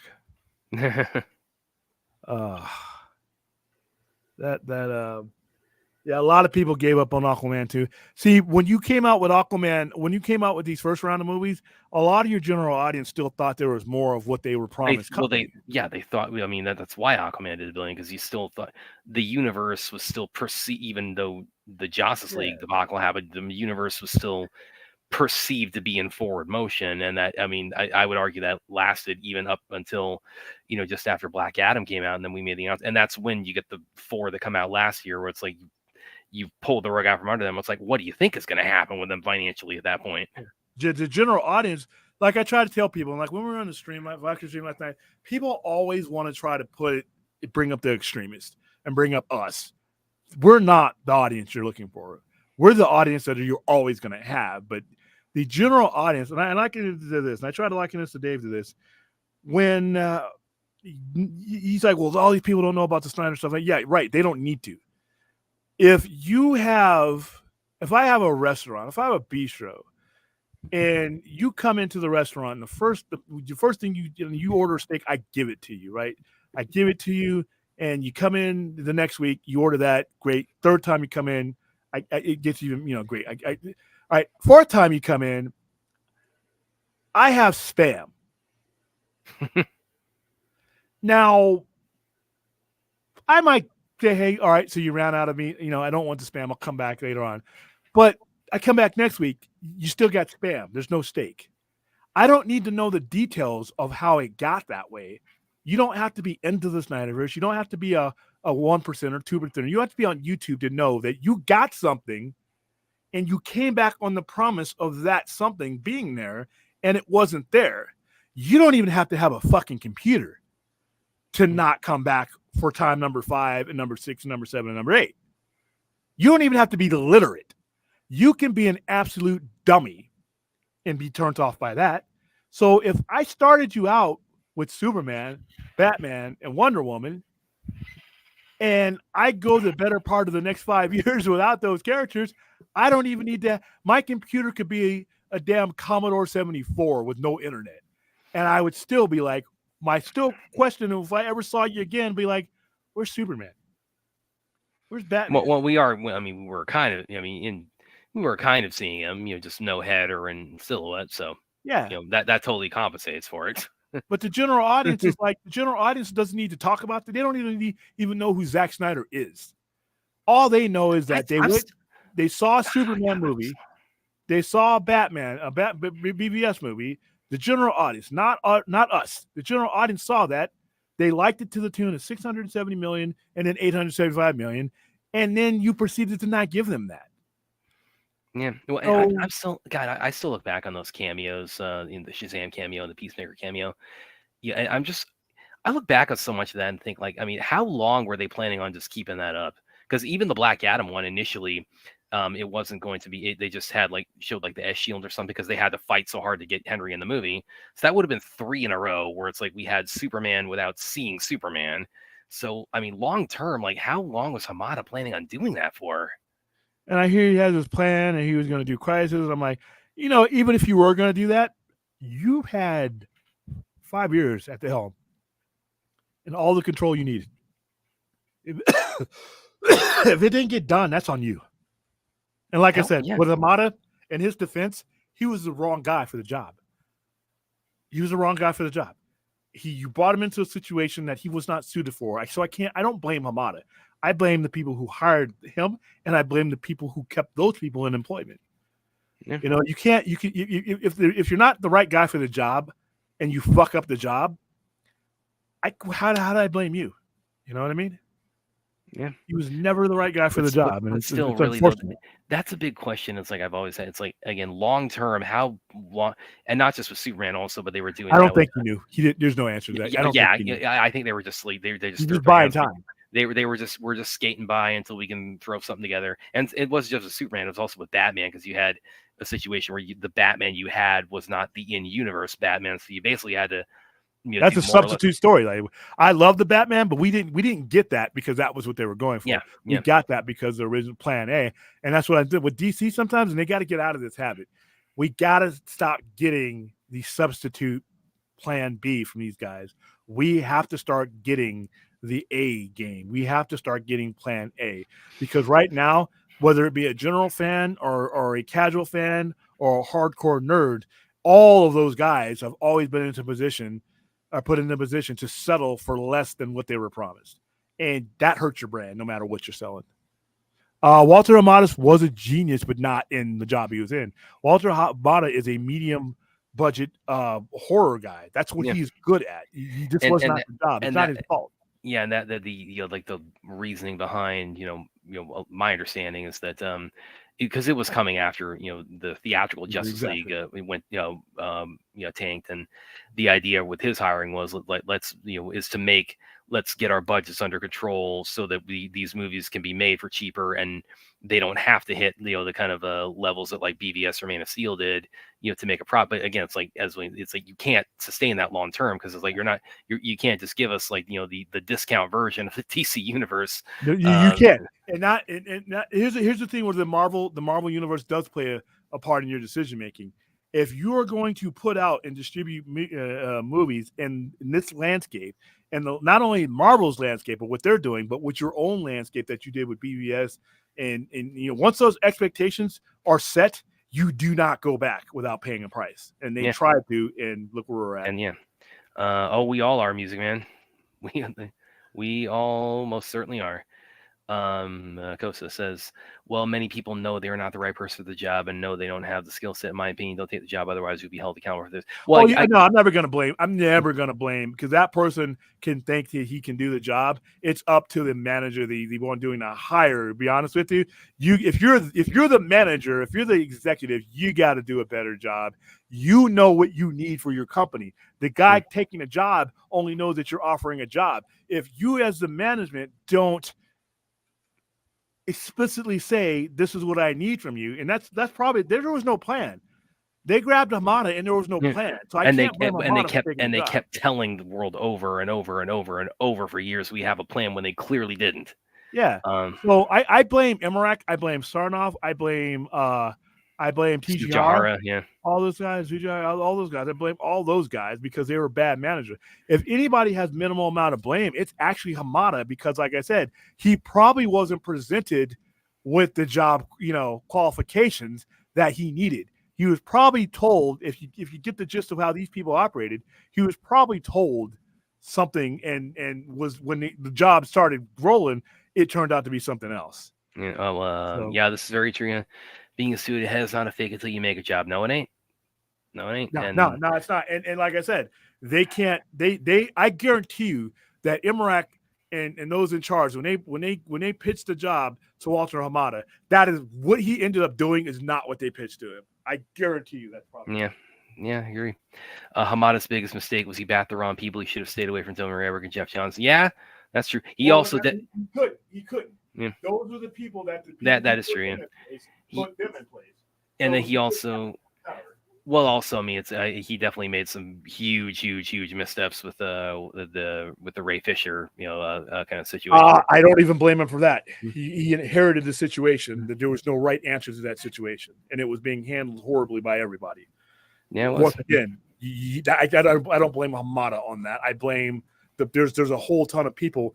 By the time Hamada got to that, there was no win for him. There was nothing Hamada was going to do that didn't get him in trouble and that didn't legally collapse that situation. He was the last will of a very bad situation. So I don't hold that up possibly, and I don't hold back in people because once again, the infrastructure, he was hired to fit within the infrastructure that they already had. He didn't have a choice in hiring those people and get rid of those people. He really wasn't the head of DC Films, to be honest with you.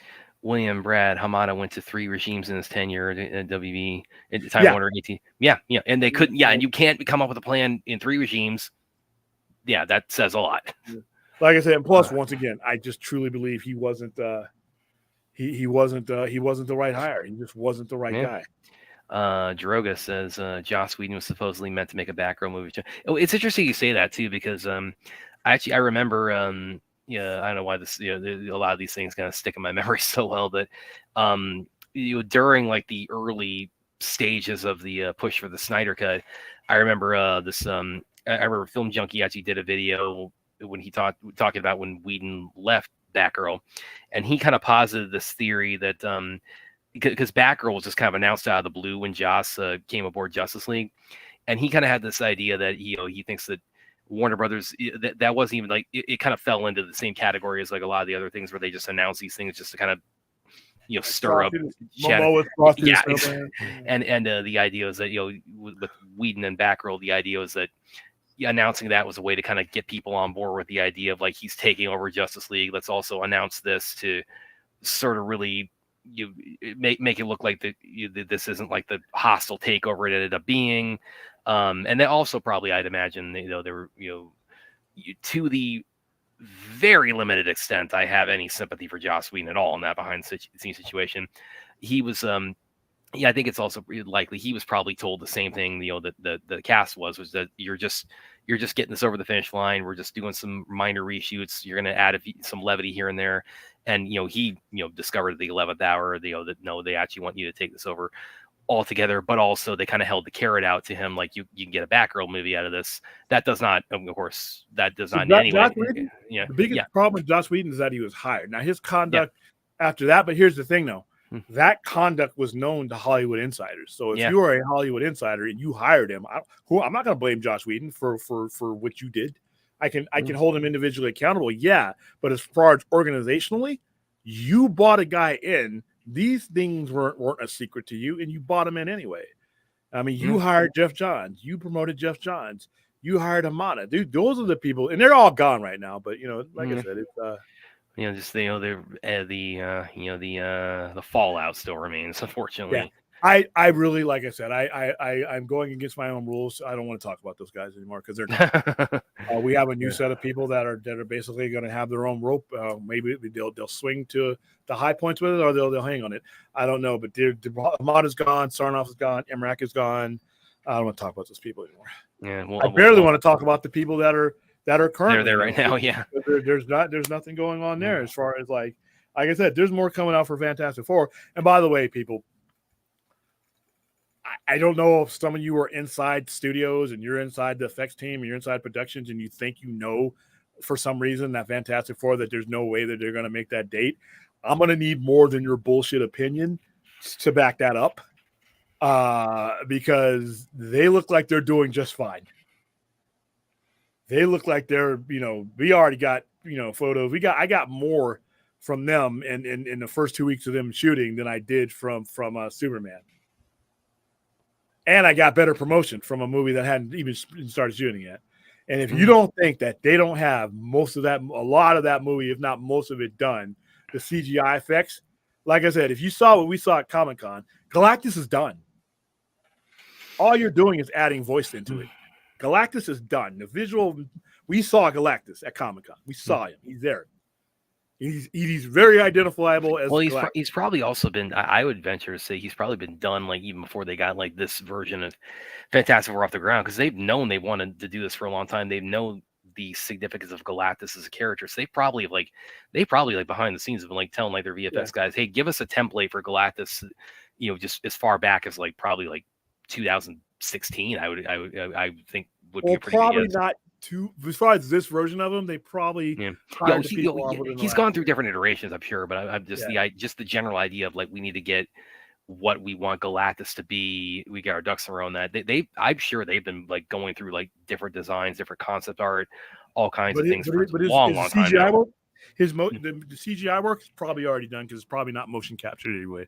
The Invisible Woman. In fact, all four of your characters are on screen by probably rendering anything else that's probably already done.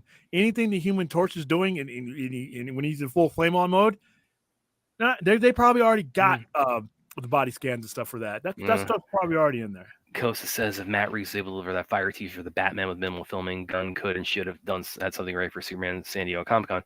Yeah, and that's the thing about that too with the Batman, the first one that got DC Fandom, because I remember because they had to shut down because COVID happened, and I think Matt Reeves, if I remember correctly, he said they were like a quarter of the way finished filming at the time. So they got cut off pretty early, unfortunately. But again, they got one hell of a good first teaser out of that. So yeah, I'm with you on this, man. Yeah, so I think Fantastic Four is going to hit its July 25th date. I don't think there's going to be any issue, unless it's on their own volition that it changes. They want to add stuff to that or whatever. But I think that Robert Downey Jr.'s parts are probably already done, because remember they knew he was going to be Robert. They knew he was going to be Doom 7 months ago. So if he has any part into it, they could have already done that already. And what they're getting on the plane and after Comic-Con to do is basically stand here, because guess what?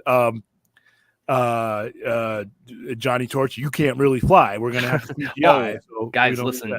You look at like the behind the scenes like B-roll on these things. Like I remember like seeing something for like Civil War when they have like the highway chase of Black Panther and Cap and the Winter Soldier. These things like compared to like what they become when they do all the post work on the VFX. The behind the scenes footage, it's not sexy at all. I mean, there's like the part where there's one part in it I remember where they're saying okay action, and it's like the Black Panther stunt guy, he's like standing on top of like a stool, and he like hops down off of that and just starts running, and then it's cut. So it's like this does not look anywhere near as cool on the what they actually film there as to what they eventually turn it into. So it's the portion that's physically done, because these movies are so effects heavy. It's like it does not it's a night and day difference. There are times when Vanessa Kirby is literally not going to be on the screen. Yeah, the Invisible Woman. So yeah. Let's see, Gunn's presentation for. Are you talking about the video he did, or are you talking about like that thing he invited the press to, where he did like the PowerPoint and all that? Because that one I agree with. That was really lackluster. The video one was that was definitely much better, I would say.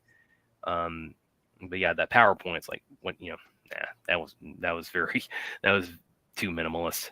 I feel like Jurassic. Yeah, I my estimation, and again, I'm not a box office analyst or a pundit, so like I'm take what I say with a grain of salt. But I feel if I had to guess, I would say Jurassic World is probably going to be the one that does the biggest business out of the three of them. It's not even going to be close. It's going to eclipse. It could possibly eclipse both of these movies. Yeah. Like I said, you look at the average that the last three Jurassic Park movies have done, versus what the movies talking about? We're talking about Fantastic Four. We're talking about Superman, and Jurassic World. Yeah. Yeah. So with those movies averaging 1 point whatever billion, I don't think Superman. I see Superman as a $400 or $500 million movie, and I see Fantastic Four possibly between the 670 to 700 million. So when you look at in totality what the Jurassic Park averages, it could almost eclipse those two movies if you do the math. So I don't think it's going to even be close, to be honest with you. Mm-hmm. Let's see. I don't know, guys. You got anything else for us? Because I think, like William said, this was going to be we're not having a panel tonight, and we did a lot of streaming earlier with the Terminator watch party, so we can kind of cover all our topics and everything. All right, we're about 11 o'clock. All right, I think that's a good place to wrap it up. I really do.